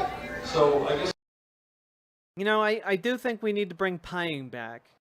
I think pieing is a time-honored tradition. I think pieing really did a number on Anita Bryant. And you know, I just think pies are neat and tasty. It comes down to, do you believe Israel has a right to exist or not? Hamas doesn't believe so. Hezbollah doesn't believe so. Many terrorist factions over there don't believe so. So that's why I support the vegan. 23 dead kids a day. Let's lay that right at the feet of Hamas. If Hamas was not launching missiles from schools, from above schools, from mosques. Yeah, what schools are they launching missiles from right now? Because I'm pretty sure every single school has been leveled in the entirety of Gaza. Churches, the whole thing, indiscriminately launching missiles at innocent Israelis, it wouldn't be happening. It could be done in minutes. Okay, it could be done. Good morning. Thank you for having me here today. My name is Gina Bax, and I am a proud legal immigrant who came to this country almost 30 years ago after waiting my turn for 3 years in my own country. I have 5 amazing children, and I have taught them how to love and respect America, the country that gave us the opportunity to live our own American dream. Like many Hispanics, I believe in strong family values, freedom of speech, and the right of our children to a quality education. That means focusing on academics, reading, writing, math, history, not teaching sex in schools. Those conversations belong at home with parents. So I want to thank you for continuing to defend parental rights, even when you are mocked and yelled. Oh, whoa. We got a friendly talker here. Thank you for letting me to deny my child an education. Let's go. And by the very people shouting freedom of speech. And to those doing the yelling, I suggest you get a passport and travel. You will see the grass is no greener on the other side. America is still the greatest country in the world. Yeah.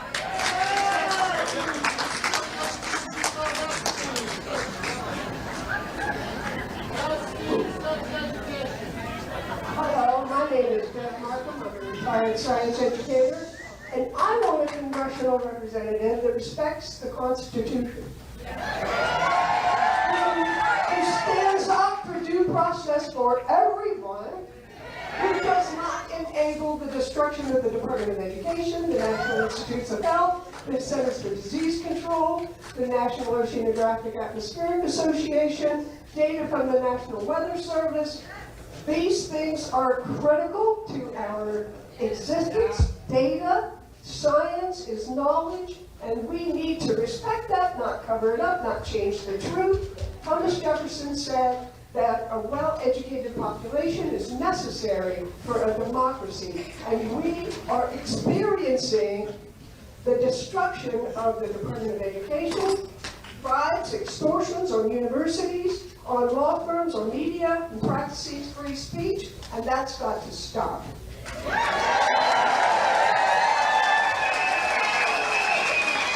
I think it's flushing over here, America. Hi, I'm Molly Tompkins of members of your own party accused of these actions.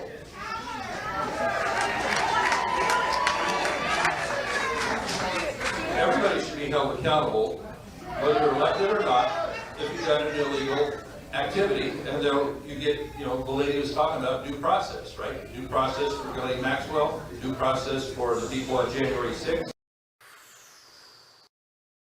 Due process for Ghislaine Maxwell. Definitely a choice to name drop her here. We're not gonna watch this whole thing because I don't have the spoons for it, but they keep bringing up the Gaza genocide, and that's great. Good job. This is for you.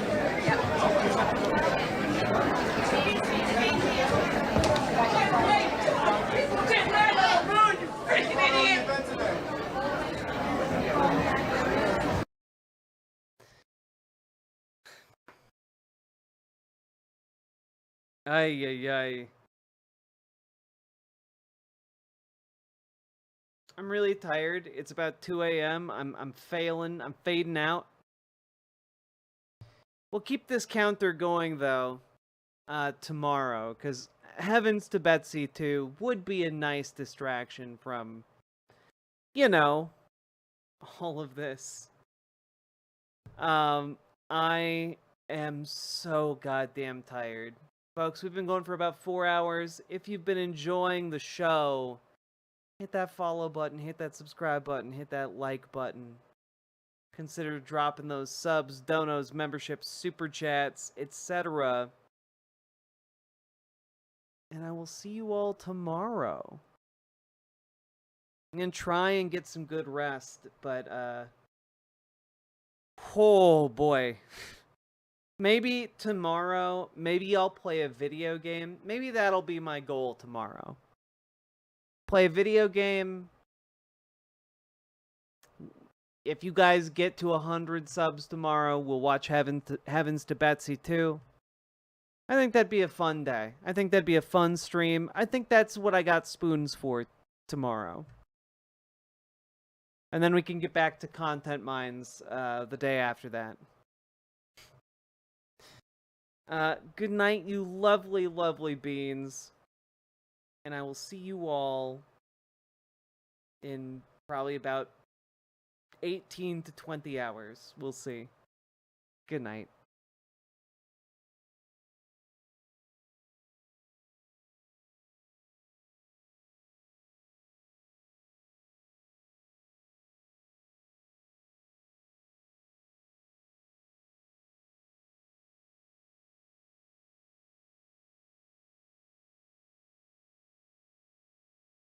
Fan though. Danime Vossen, thank you for the $5 super chat. Before I go, just gonna update the counter so that it's reflected in the number tomorrow. There you go. Thank you very, very much for the support. See you all tomorrow, folks.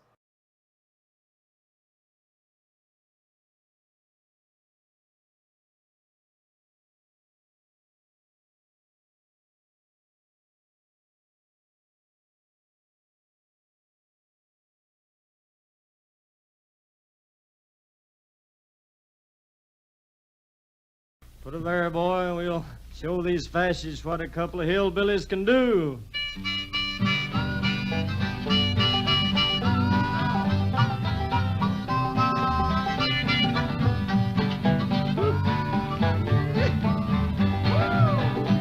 Well, I'm going to tell you, fascists, you may be surprised. People in this world are getting organized. You're bound to lose. You fascists bound to lose. All you fascists bound to lose. I said, all you fascists bound to lose. Yes, sir. All you fascists bound to lose. You're bound to lose. You fascists bound to lose. There's people of every nation marching side by side, marching across the fields where a million fascists died. Bound to lose. You fascists bound to lose. All you fascists bound to lose. Yes, All you fascists bound to lose. All you fascists bound to lose. You're bound to lose. You fascists bound to lose. All you fascists bound to lose. Too high. All you fascists bound to lose. All you fascists bound to lose. You're bound to lose. You fascists bound to lose.